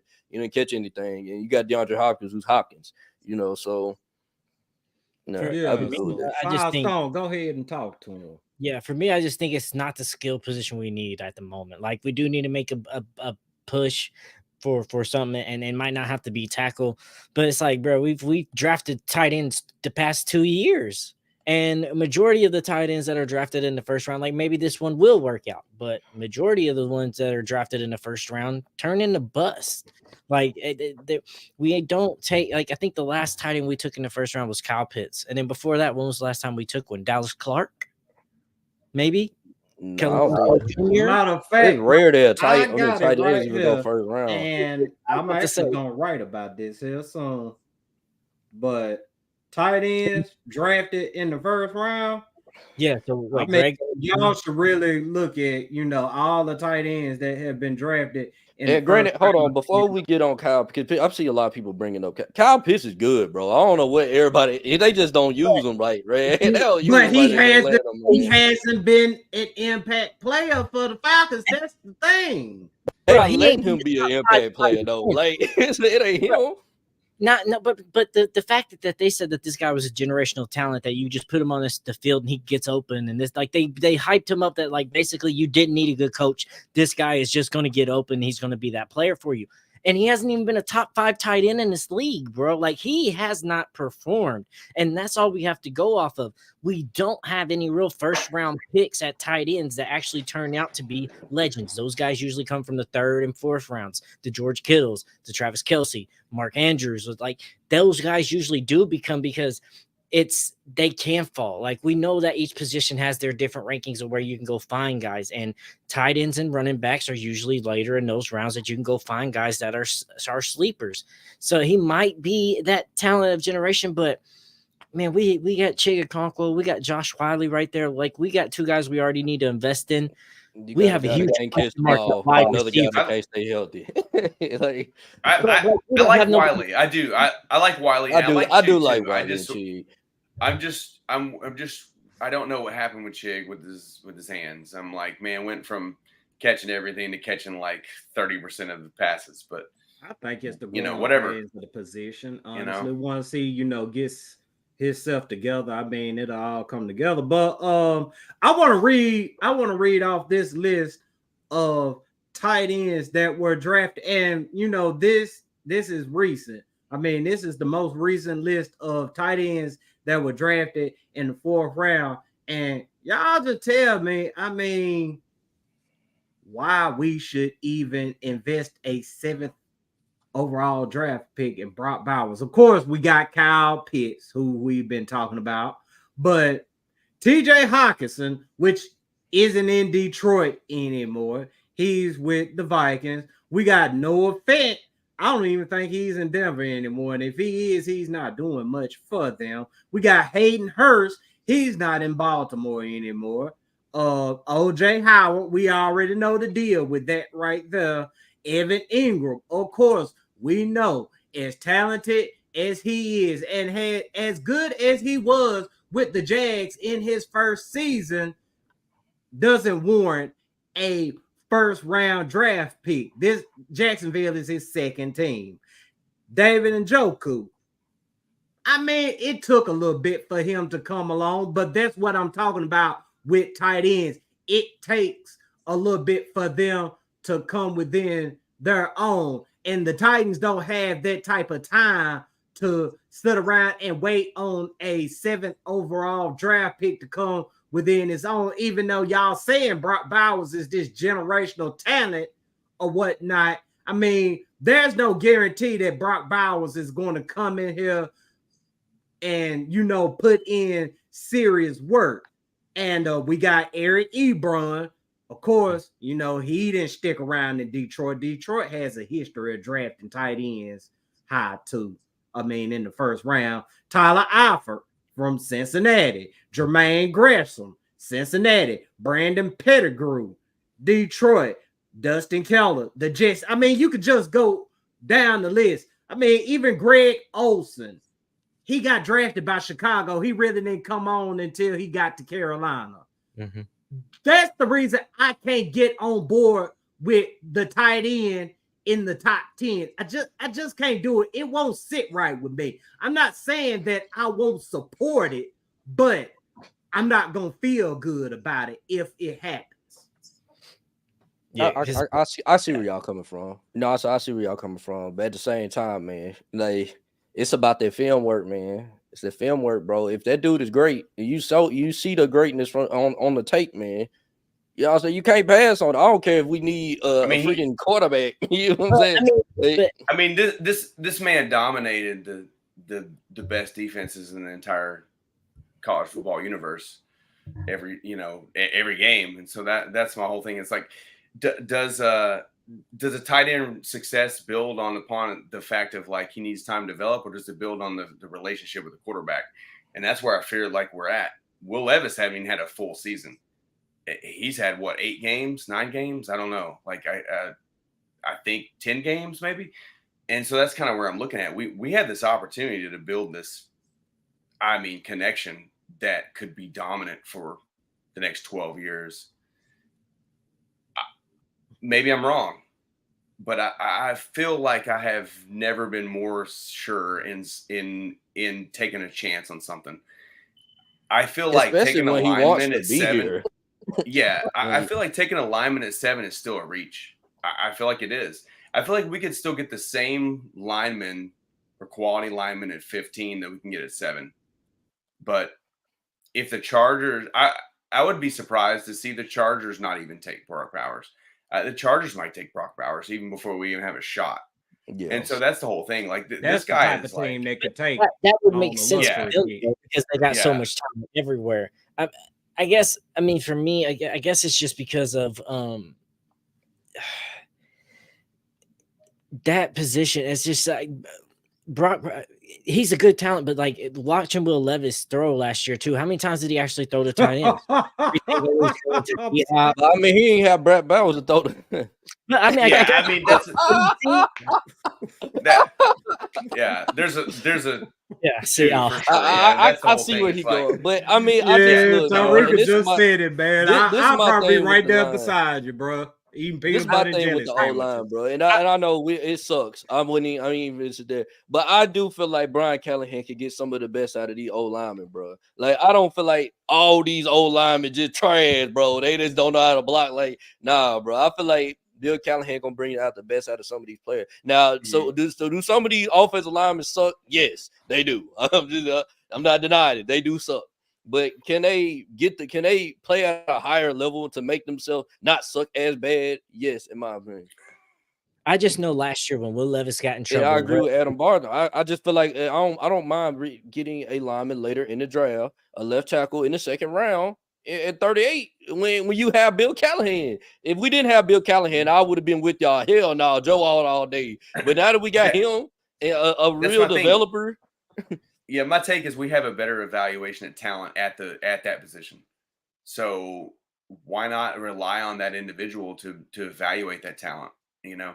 And I know that, like I said, I know the Michael Roos, David Stewart is lightning in a bottle. I know that's not going to happen every draft.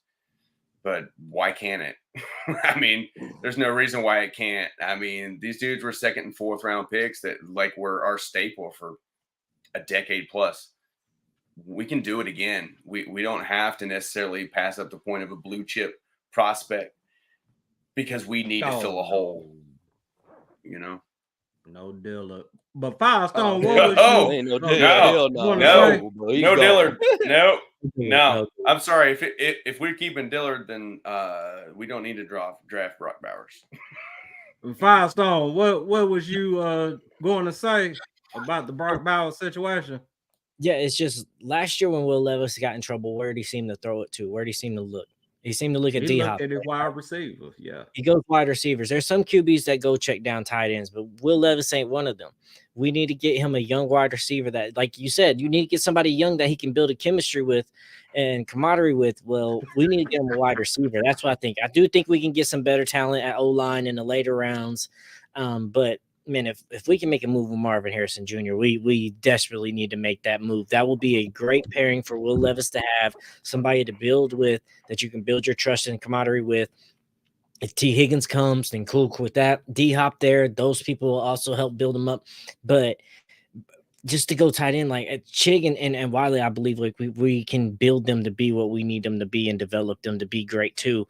Every player or every team that drafted all those tight ends in the first round thought and felt the same way we all feeling right now about Brock as well, Brock Bowers. Everybody felt that way too, but guess what? They didn't turn out to be. Everybody that drafted a tight end in the first round felt that they was the guy that could go right then, help change the team right that second. And majority of those guys were wrong. So I just don't like risking those odds. Offensive tackles usually do a lot better, or offensive linemen usually do a lot better in first round. Wide receivers usually do a lot better, and skill positions usually do a lot better in those first rounds. I just rather play the statistics and get a tight end in those third or fourth rounds and actually get somebody that is a skilled position game changer for me at that. And that for me is Marvin Harrison Jr. Hey, T.I., man, I got some. Hold on, before. Hey, T.I., man. Make sure you remember this day, bro, because if we draft Brock Bowers and this dude is every bit of what we're telling them that he's going to be, I'm gonna make sure they stand on business. No, we gonna make y'all stand on business. I'm gonna give y'all credit. Listen, I just said it. Me and T.I., we play Georgia every year. But I would support it. We just know like what I he do. Will Levis. I didn't want Will Levis.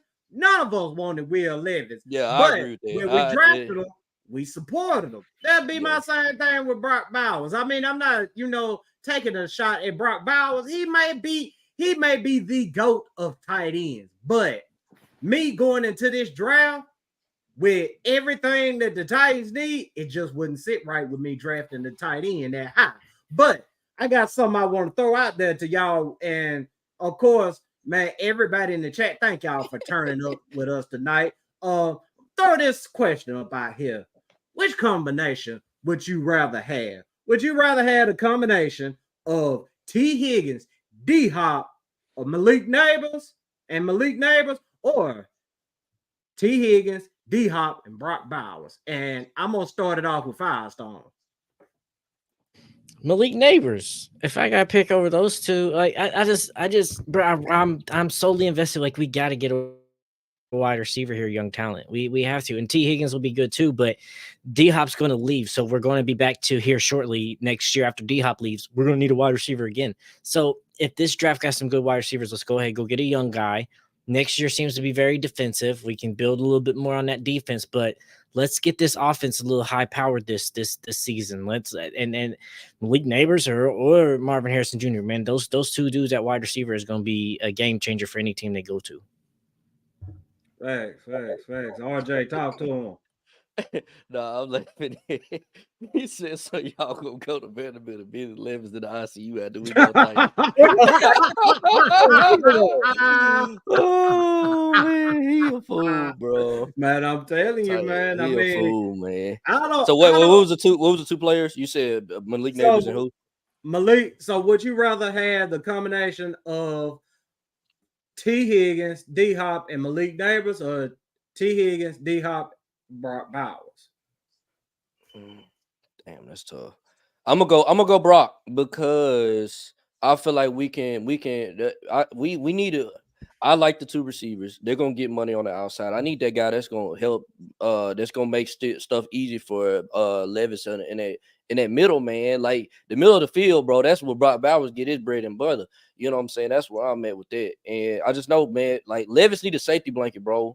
I don't care. Like Chig's not no safety blanket, bro. Like not like Bowers is, bro. You know what I'm saying? He needs that tight end that he gonna trust on every play to get open. You know what I'm saying? The tight end changed the game, man. Like I get it. You saying that Levis don't be throwing to tight end because Chig not that. You get what I'm saying? Chig don't just get open. Like you know what I'm saying? Like he's good. He's fast. He's athletic. But what I like is that when we get Bowers, you move Chig to the position that to the part of the, you know what I'm saying, on the depth chart that made us like him so much. He was the number 2 tight end. He didn't get all the attention. So when he caught the ball, there'd be nobody around him. He's so damn fast for a tight end that he get off. You get what I'm saying?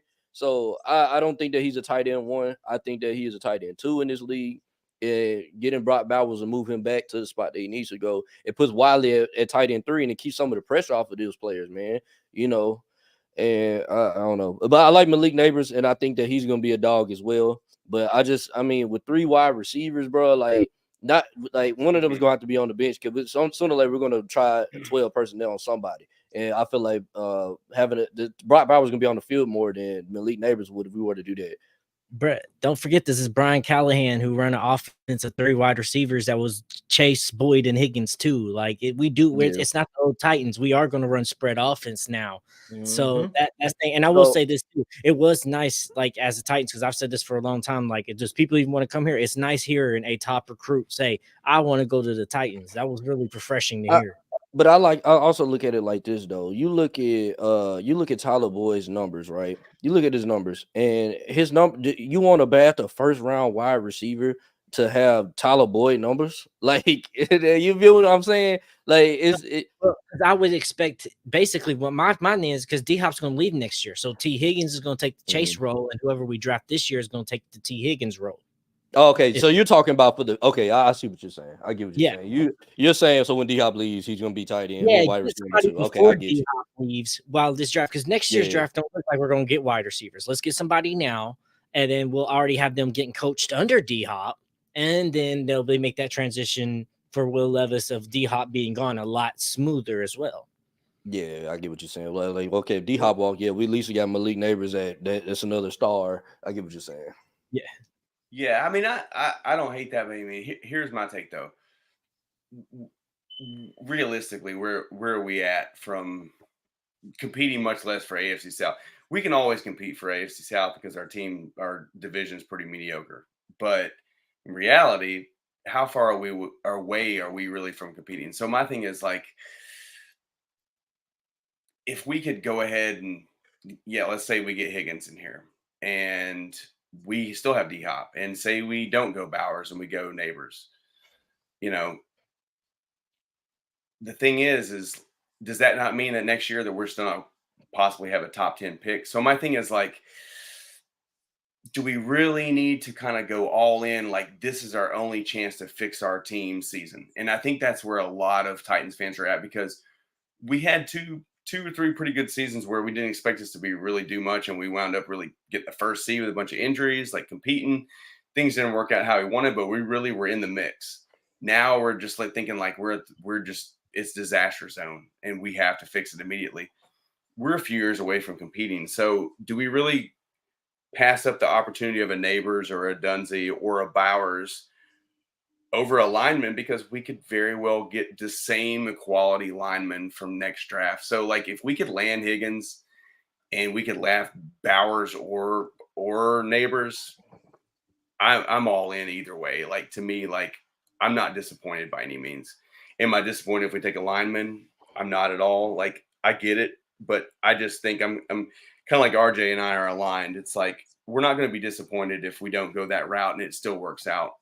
Mm-hmm. But if we're sitting here watching, we beat Joe Alt, I'm like, okay, that was my number 2 guy. You know what I'm saying? Now that's the thing, man. I'm not gonna be mad at any lineman. I'm not gonna be mad at any wide receiver, but just don't draft no fucking tight end at number 7. I know damn well they're not gonna draft no running back or whatever. I don't have to worry about that. Not at all. And there's no corner that warrants a top 10 draft pick this year. So I'm not worried about that. But just don't draft a tight end. That's literally all I'm asking for. Don't draft a tight end that damn high. After that, you can draft all the goddamn tight ends you want to, any one of them motherfuckers. Yeah, I don't know. It's just one of those things where I don't really take a firm stance on a first round draft pick, because I'm always about best available. But I just think that if we don't go offensive weapon, not saying offensive line, if we don't go offensive weapon with a best available, I think that we're really shooting ourselves in the foot, because we're pigeonholing ourselves into this mentality where the only way we're going to succeed is if we draft a lineman this year. We're never going to be good again for the next 20 years if we don't draft a lineman this draft. And I just think that's a pitfall. It 100% is, because like they're saying that we can draft the same lineman we really wanted, even a stretch of 13. And at 7, if we're saying we can still get the same player, if they decide that we draft a lineman, then trade back, but get your value for it. Like, don't settle and reach because you couldn't work out a deal, because J-Rob couldn't work out a deal, you know? That's my whole thing. I'm gonna be 100% real, man. You go look at the left tackles of the last draft, bro, and their numbers really ain't that great, bro. Like, Paris Johnson didn't wind up not being that good. With Peter Skoronski, I moved to guard. You feel me? Who else was in there? The left tackle, like, bro, they was not that great, bro. Like, for us to be, man, we're not. I'm like, nah, bro. You know what I'm saying? Like, but it's hard, huh? And I was about to say, but to this for Titans Jones, he's saying this, which I'm with him. We got to do, man. I'm gonna get you in here. We do got to protect Will Levis. We have Bill Callahan. Yeah, bring his. I'm gonna get Titan Jones in here, man. Yeah, bring his. It's been a while, man. We got to turn it up tonight, man. We didn't got to our other topic, but goddamn, we got to turn it up. Bring him in here. Bring him in. Man, Titan Jones, check your inbox, bro. Yeah, but like, we got Bill Callahan now. Like, how many offensive linemen did the Cleveland Browns use last year, and they were still one of the best offensive lines out there? So exactly. I have faith that we don't have to go get a first-round left tackle now. We just have to get a good offensive line prospects that we feel actually can be developed and coached up by Bill. That doesn't have to be a number 7th pick anymore. It did when it was Vrabel as the coach, because we didn't know if he could develop an offensive line. But we got Bill Callahan now. We know that you can still plug and play, and you know how to coach offensive linemen up. So now, yes, do we have to make sure that we protect Will Levis in this draft? Yes, but that does not mean it has to be the 7th overall pick neither. I can go. I'm looking at last year's draft, and these are the left tackles, bro, that got drafted. Paris Johnson, Broderick Jones, and Anton Harrison. Those were their drafted in the first round. That's what I'm saying. Like, none of these guys did anything that was just. I mean, I get the importance of the position. Like, I why get the are we importance. all of a sudden deciding that this guy is like the generational guy that's going to define the next 20 years of football? You know, Titan Jones, you might change your name, bro. we got the man in the building, man. Titan Jones, what happened? Can y'all hear me, bro? Man, Yeah, we can hear you, man. We can hear you. Bruh, Talk your talk. Look, bro, I love y'all to death, bro, but I cannot sit here and listen to y'all talk about a tight end. I'm like, I don't care who he can beat Rob, he can beat Antonio Gonzalez. You do not have your second-year quarterback who might be damaged next year if he goes out there and get beat up again. Let's be real.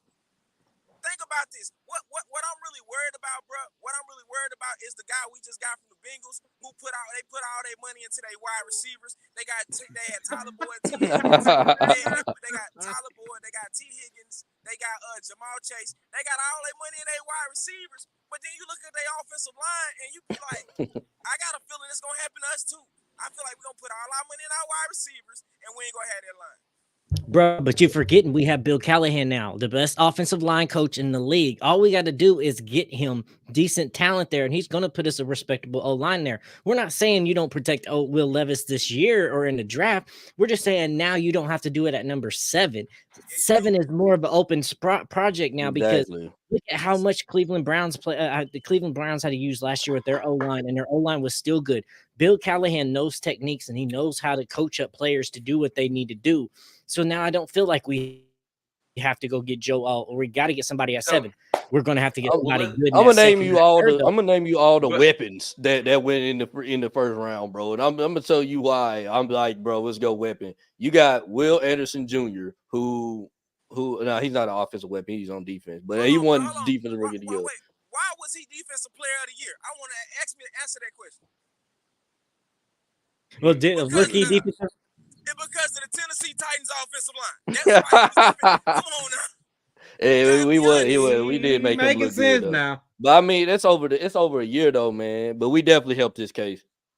But Bijan Robinson, we help everyone's case. We help every player's case. You know what I'm saying? Devin Witherspoon lived up to the Jameer Gibbs. If you want to pad your stats, then you come play us. Yeah, Jameer Gibbs look like he's going to be a good running back in Detroit, man. Like, you know what I'm saying? Yeah. Who else, man? Nice. Zay Flowers is in the first round. Jordan Addison. Man, Dalton Kincaid went first round. You know that's what I'm saying. Like, Dalton Kincaid has become come on, man. Listen, bro, I feel like this.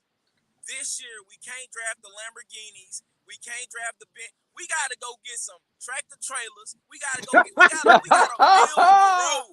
We got to build the road. If we build the road, next year we can go get them Bentleys and Benzes. But right now, we ain't got no road to drive it down. We got to go for real, bro. If you got to build a team, I think the foundation of your team, you can't build a house without putting this foundation. Come on, you know what I mean? You just put exactly. I mean, but we did draft Peter Skoronski last year. So who says Bill don't come in and move Peter to left tackle? I think that's what I'm saying. We gotta. Yeah, I'm just saying, we had a few years though. Left tackle like, thing, man. He might be a guard. I done heard too many respectable men say it. Yeah, if it was here, I would be with you on this Titans Jones, but it's that Bill Callahan's here now, and that's a different thing when you know you got somebody. That changed my mind. Because Titans, I was just like you. I've been on this show yelling Joe Alt for about 7 shows now, but when Brock Bowers comes out and says, I want to play for your team, you let that motherfucker play for your team, bro. I don't give a damn what position he plays. He's that damn good, bro. We need I don't care who you want to play, bro. I'd be like, I appreciate that. Now, which one of y'all tackles want to play? You know what I'm saying? But we're liable to take one of those tackles, right? Because we are all in, right? And we're just like, this is a surefire bet. We might be sitting here 3 or 4 years from now, still sitting here going, yeah, it still hadn't really worked out. Meanwhile, we're watching 3 or 4 offensive firepower, like weapons that we passed on in the first round just because we were like, I don't know, maybe this will work out. If you go back and you look at the history of the Tennessee Titans, the positions they don't take serious. We never won a Super Bowl. We got to go back and look at the history of our drafts. First thing, we don't take the center position serious at all. We need to get a center. I don't want to see Aaron Brewer back out there at all. You know what I'm saying? Oh, yeah. Aaron Brewer got to go. And then I think if we come out of this draft with a left tackle and a starting center and maybe even a safety and a wide receiver, I will be okay. But why can't we get those linemen in the later rounds though? Why can't we try? Because we don't know. Yeah, thank you, Rashad. Thank you. We don't take wide receivers serious. That was our problem. That's why we don't win shit, bro. We've had offensive lines. We don't have great running backs, great offensive lines, but we so as hell ain't had over the damn receivers since outside of AJ Brown, all the way to Nate Washington, all the way to Kevin Dyson and damn Derek Mason. Like, well, my question for Titans Jones is, Titans Jones, let me ask you. So if we're all in on linemen, and like I said, I don't think any of us on here are against it. But are you for it at 7 if you could get it at 15? No, I don't mind. Because that's my thing. But I mean, that's my thing. That's my thing. We thought we could get us a tackle last year with the 11th overall pick, but did we get it? We got Peter Skoronski, a guard. You know what I'm saying? Like, you're right, bro. You don't really know what you're going to get in the draft. All you can do is wait. Sure. But I really think the smartest thing to do for the Titans is the trade back. You're right. Yeah, I mean, I'm not saying I'm not against it. I'm not against it. But if they stand firm at 7,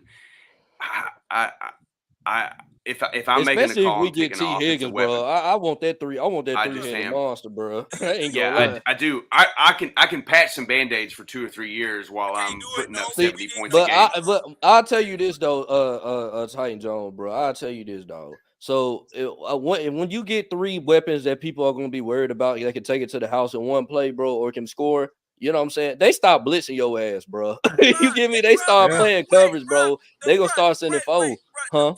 The point is, they wasn't even blitzing. Yeah, I agree. I agree.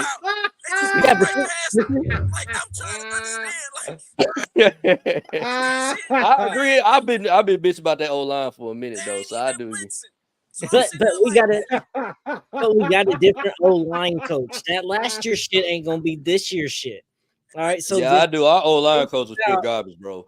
Yes, it's gonna be different. I'm with you. You're right about all that. We got a new old line coach. Okay, so we still got Dennis Dillard, right? But I don't think that motherfucker gonna play. So okay, but what round did Dennis Daly go? What round did Dennis Daly go, bro? And you talking about you yelling tight end in the first round? Dennis Daly went first round. He was trash. Like he trash. That ain't got nothing to do with me. Isaiah Wilson went first round too. So what you mean? Listen. The reason you go tackle, bro, and the reason that you gotta stand on that is because last year Will Levis bought the whole offensive line suitcases. You can't just say, nah, man. You gotta stand behind firm. You gotta stand behind your quarterback and say, we gonna protect you. So hey, man. So how many times did we sack Joe Burrow, bro? How many times we said Joe Burrow? They beat us, bro, in the playoffs. Right. It is what it is. You know, every now and then you might roll a 7. You might roll,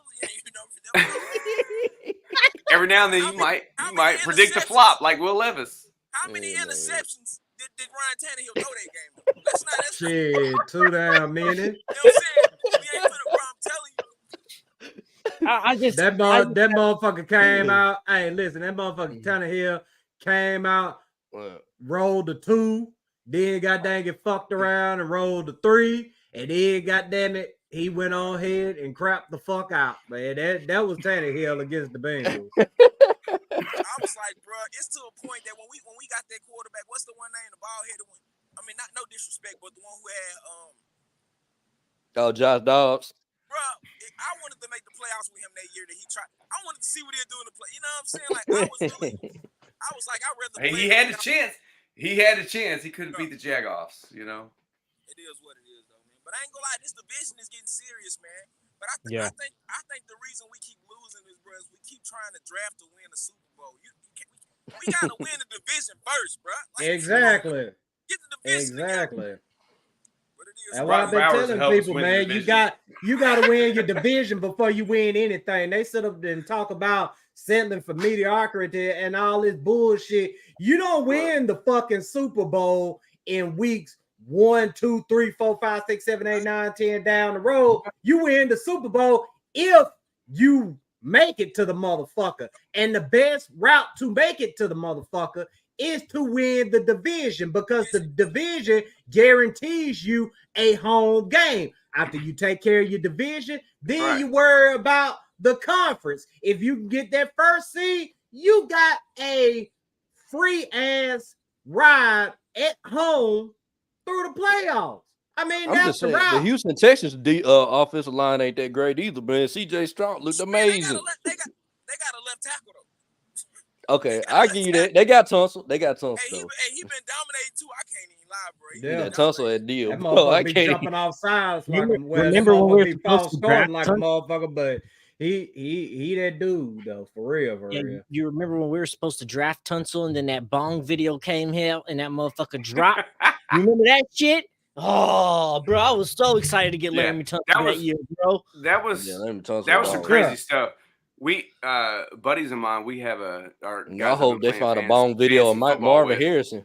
Boy, they do. God dang it! Hey, I'm Oh, gonna find Rand's phone number. I'm gonna find a way to get in contact with that motherfucker. I'm gonna tell his ass, hey man, look, fuck all that goddamn weed shit. Your ass probably smoke weed too. You better draft that motherfucker. You know he does. Look at those fit. Look at those fit. Look at those Jordans. You know he does. He is dressed too fly. He's dressed too fly. Tell Tyler ass too. Goddamn, he probably be behind the building hitting the blunt with him too. Shit. If Marvin Harrison Jr. gets some fuck shit draft night, man, the Titans better goddamn you get him. Don't even let him touch the top 10. I want to say something about Rand Carthon, man. I think, let's just say in the 4th round, he drafts something that we don't really need. Like, let's be honest. Last year when he drafted Tajay Spears in the 3rd round, I was mad. I'm like, we need a certain. And I'm not gonna lie, it turned out to be a great investment. So, I was excited. Or if we get a 3rd round and he drafts something that we don't need, we need to be excited because he didn't found you know what I'm saying, a turn. Right. Facts. That's what I said about Tajay when we drafted him, because I was like, man, I ain't gonna lie, I had the same thoughts that everybody else had. Like, why the hell we drafted a running back when we got Derrick Henry? Then they cut the man highlights on and he juking the whole damn team. I said, that's why we got him. That's why we got him. I went on record when they drafted him. I said that was an absolute steal. I said, y'all can call me crazy all you want. I said, I got both my ACLs and I'm sitting on the couch. So y'all can cry about ACLs all you want. I said, this man is the real deal and y'all will see why. And that's the only time in my life I've ever been right. So, but that man gave USC 200 plus yards on the ground, bro. Like, when I looked at it, I said, bro, y'all wild. It boy cold. He single-handedly beat USC. At Tulane, bro. At Tulane. In a bowl game at that, not just a nonsense game, right? On my soul, I thought it was a high school Tulane. What? I'm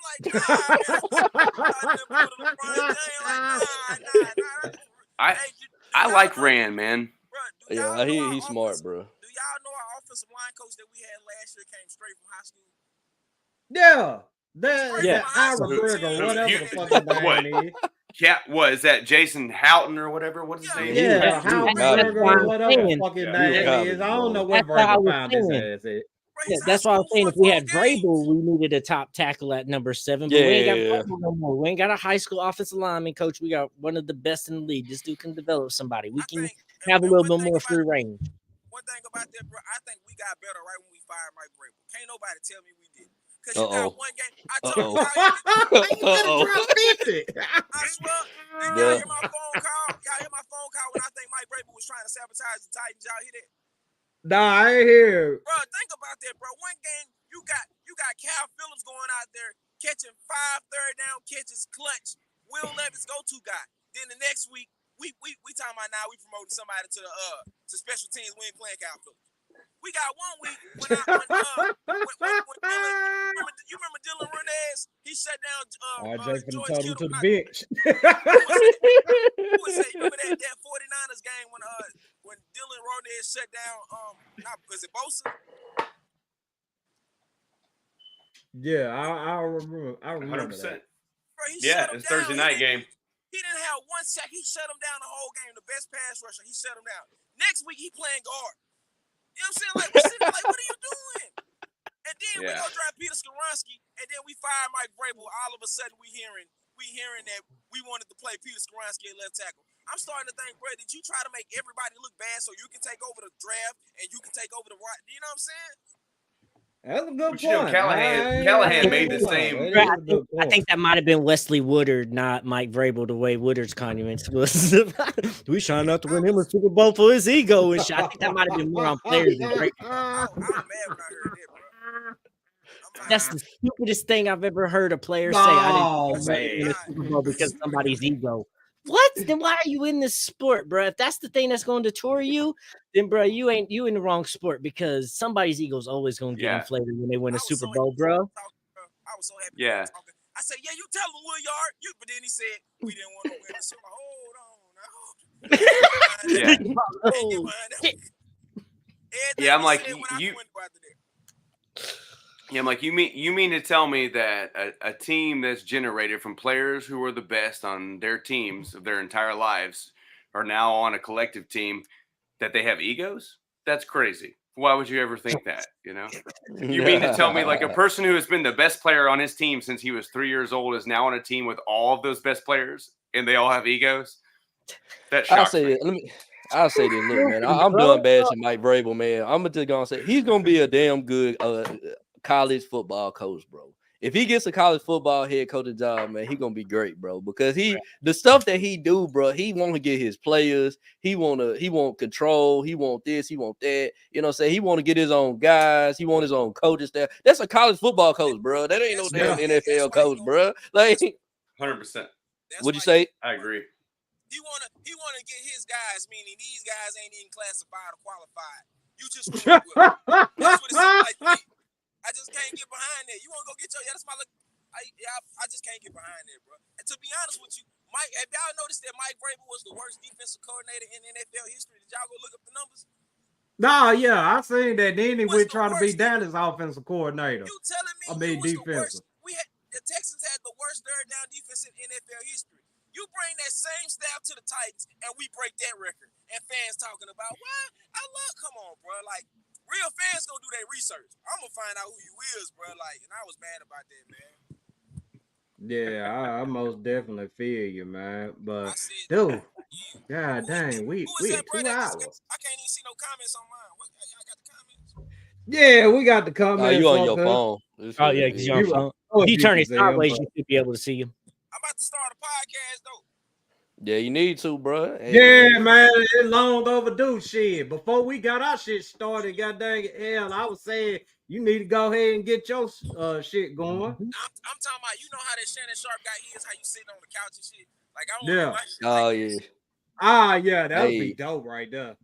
That Club Shay nice though, bro. I ain't gonna lie. They be on there speaking. They be talking bad to each other about each other, bro. I be like, dang, like it's so much gossip on there. Like these comedians, bro. I didn't realize they was beefing with each other like this. Like, man, you got Monique on there talking crazy. Like, you know what too. I was gonna say, Titan Jones, you can be jealous of my couch back here. It's from the '80s. It's got cat claws in it, but you can still be jealous of it if you want. Cat Williams with cat claws in it. Yeah, we can get T.I. couch and goddamn can put it on your set. Goddamn can pull a bottle of liquor up there. Goddamn, maybe Firestone go ahead and get a liquor brand started. Goddamn it, hell. Hey, it's Club Titan in here today, baby. Go at it. I be seeing y'all promoting that coffee. Nah, yeah. Firestone, baby, right there. Every time I turn around, you know that coffee, man. Y'all gotta get you something like that. Boy, you gotta grab you some of that coffee, bro. Hey, you know. I mean, there's beer in here right now, but it's a coffee mug, you know. Bro, I've been working on that coffee company for a while, bro. So now just getting it launching and getting it going and pushing and stuff, bro. It's been a beautiful thing. Yo, man, you deserve it, man. Y'all deserve it. Y'all gotta keep pushing like y'all pushing though, man. What y'all gotta realize, we ain't really got a fan base as Titan fans. Like, we probably the smallest. If we was Cowboy fans, y'all probably would have about 3 million views on all y'all shit, but we Titan fans. That's where we got to stick together, man. You know what I'm saying? For sure. If I go to the game with one of y'all and somebody swing on y'all, I'm jumping in. I appreciate that, bro. Hell yeah. Yeah. Thanks. Yeah, we got to hold each other down, man. But we're going to go ahead and wrap this thing up, man. Titan Jones, man. Appreciate you coming through here, blessing us tonight. Wasn't expecting you, but we told you, god dang it, you always welcome here, bro. You got anything you want to throw out? Man, you need to god dang get that podcast popping for real, Yeah, bro, you gotta don't do that. If we draft a tight end, I'm going to jail. I swear.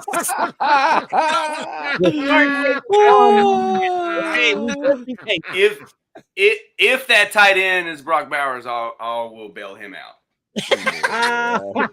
Brock Bowers that deal, bro. Y'all, if we draft Brock Bowers, I'm buying the jersey, bro, because I already know what he finna do. I already know what he finna do. That boy Man, cold, look, that boy man, cold, I'm gonna support him, but boy, I'm gonna be sitting up here looking sick though, man. But T.I., man, appreciate you joining us tonight, man. Man, it's always a blessing whenever you come through. You got anything coming up, any events, any video? I know you got content coming out like a motherfucker, man. But I always got what you content, got going but on? I know we got some secret information that we hadn't divulged to the public yet. So I don't know if we need to wait to do that, or I don't know if we need to announce that now, but man, we need to stay tuned. We need to wait. Y'all need to stay tuned because we got some big news going. Yeah, got some big news going. Y'all don't make plans for draft night. All right, that's all I'm gonna say. I love that little teaser. Plans for you. We got some plans for you. But no, all I'm gonna say is, first and foremost, thanks for having me. Like I said, I'm proud of you guys. I see you guys putting in work. I've been watching from afar for a long time. You know, I'm not always as active as I want to be, but that doesn't mean I'm not paying attention. And I love you guys, and I appreciate you having me. And you know, as far as I'm concerned, like Titan Joan was saying, we're all in this together. You know, it like he said, to piggyback on that, if we were Cowboys fans, yeah, you might have 3 million more people watching your stuff, but you might have 10,000 other people trying to do it better than you. And that's not what we do as Titans fans. We all do our own thing. We all do it our own way, but we all do it collectively. And, you know, I just want to say tighten up, and thanks for having me. Yeah, for sure. RJ, you got anything you want to say before we ride out? Man, great show, man. Good discussion, man. Always good when I'm on here with my boys, man. You know, so I always this is the fun part of the week for me. I'll be like, man, I'll be looking at tight stuff. I say, I can't wait to talk about this on the show. You know what I'm saying? I can't wait to talk about this, man. And, you know, man, I always enjoy it, man. I wish we'd have had this going on back in 2019, bro. We got to go through that whole run. That'd have been dope, man. You know what I'm saying? But we had the AFC South fan battle, so it was cool. Yeah, timing is everything, man. I mean, shoot, I wish we would have had it back then, but hey, we got it now. And trust and believe, as the Titans get greater, this show right here gonna get greater. Just wait till we start winning. Wait till we start really winning. Wait till we're in person together. Man, wait till I get exactly. I can 100% tell you from experience, when the Titans are winning, social media is through the roof. Yeah. And for those 3 or 4 years while we were really consistently fighting, man, that's where I really like dug in and really got that following and stuff. And so you're right about that. Like, it was easy. We still, exactly. You're right. It's like fish in a barrel, right? It's there. We're winning. But what really shines is your personalities and your following and your content when you're down. And that's where you guys have risen to the occasion, because you guys have built your whole thing on 2 years of mediocre Titans football. And now here you are, and it's beautiful. You know, it's the way I look at it.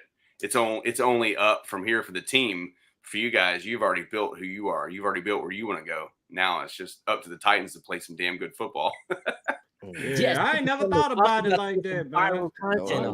When we get our Super Bowl banner, man, I'm gonna have me a little space. It's gonna be Super Bowl champion. You know what I'm saying, on there, and I'm gonna make sure it's in the podcast every show. Man, I ain't never thought about it like that though. We did jump into this shit when, you know, the Titans was on a, you know, downward slope or whatnot, man. Yeah. And for all of us, I mean, we wasn't thinking about too much of shit. It was just, you know. Two dudes. It started out with just RJ and Firestone. I joined them later on, but it just started out just dude want to do a podcast.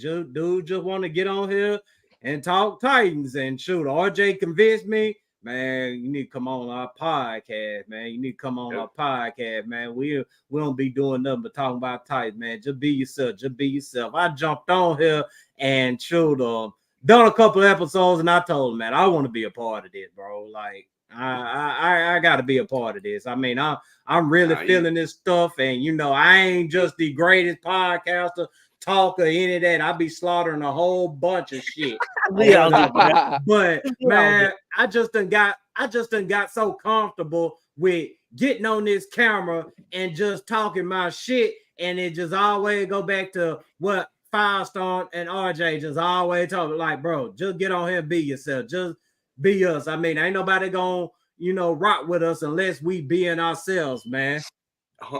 Yeah, 100%. That's what I'm saying. Your personalities are shine. Everybody can sit here and tell you what 2 + 2 equals, but you know, if you got a personality, that's all that matters. And that's what shines. And that's what I think. That's where we're at. Like, we're a small market. We have to support each other. We have to shine. Our personalities have to shine. Individuality has to shine. Nobody wants to hear us get up here and tell 17 different ways how the Titans won or lost the game. He wants to tell like how it affected us, what our take is, what we think we need to do. And that's where you guys have taken that and ran with it. And proud of you guys, man. Seriously. Thank you. Super proud of you guys, man. Definitely. Milestone. Okay, yeah, I'll do my little bit so we can get up out of here. Also, before I get into it, we have revamped the website. We're still trying to get the merch up there. We're having some difficulties, but this merch, like y'all saw, let me move this mic out the way. Like y'all saw, there is some new merch coming as well. The mug is on the website right now. We had issues. We was uploading all the products we had. The mug got uploaded, and all the other products stopped uploading. So we're working on fixing that. But the website is revamped for y'all now. So go check it out. It's a lot easier style for y'all to use. So it's just a lot more user friendly. Everything's laid out. It's just way better looking right now. So you make sure y'all go and check that out where's it at? So make sure y'all go to TitansColosseum.com. Go check out that. Go look at the new website. Merch will be up there for y'all soon as we get this fixed, because we're ready to get that out there for y'all. So just stay on tune, posted there. Our blogs are getting posted there as well. But this episode is brought to you by Lions Den Beer Collection. You get all your luxurious beer product. Go to lionsdenbeercollection.com. Use promo code Colosseum. Get 25% off your order. As well as this episode is brought to you by SunnySmilesCoffee.com. Premium freshly roasted coffee. Go check them out. I've been working on this for a while. It's really, really good coffee. We searched all over the world for this stuff. So go check out SunnySmilesCoffee.com. Free shipping on all of your U.S. orders currently. It's been a great show. I'm glad T.I. was here. We talked about a lot, man. This is a 2-hour plus episode. We haven't done one of these. Working on 2:30. Yeah, man. We getting a lot of things to actually talk about. We're covering a lot, man. It's been real good episodes. The viewers have been staying with us the whole time. I really appreciate that. Y'all got us to 1,500 subscribers on YouTube. We're grateful for that. We can't do this without y'all. Y'all have been pushing, supporting, getting us monetized on these platforms, engaging with us, which is truly helping us. Sending super chats, that helps us, as well as being able to make this show better. So we couldn't do it without y'all. So truly thankful for all that. And man, we're ready for 2024. We got a lot of surprises for y'all coming up. Man, I'm telling you, man, it's gonna be through the motherfucking roof. But hey, everybody, shout out to y'all for turning us up, watching tonight. Make sure you like, share, subscribe, tell a friend about us, blah, blah, blah, this, that, and the third. And if you're going out to any Super Bowl parties or festivities, or if you're just going out to, you know, kick it this weekend or whatever, remember to be safe. And if you get too fucked up to drive, god dang it, call your Uber, call your taxi, do whatever. Just don't do no stupid shit and go to jail. But hey, ain't neither one of us fucked up right now. Unless you know you talk Titans idiot, but 2 IPAs, that ain't shit for him. No, man, I'm just getting warmed up. This fucked up is goddamn more like 2 cases each. It's 9:30. It's 9:30, man. I'm just getting warmed up. Don't worry, bro. I can get off here. I'm gonna go make me a hot toddy and try to get feeling better, bro. I'm on the same load. Nah, yeah, man. We got to get Firestone back to 100%, but he most definitely came through and rocked it with us, man. But we finna ride the fuck up out of here, man, because I'm ready to get my Friday night started. So everybody stay blessed and tighten the fuck up. Let's go. Tighten up, baby.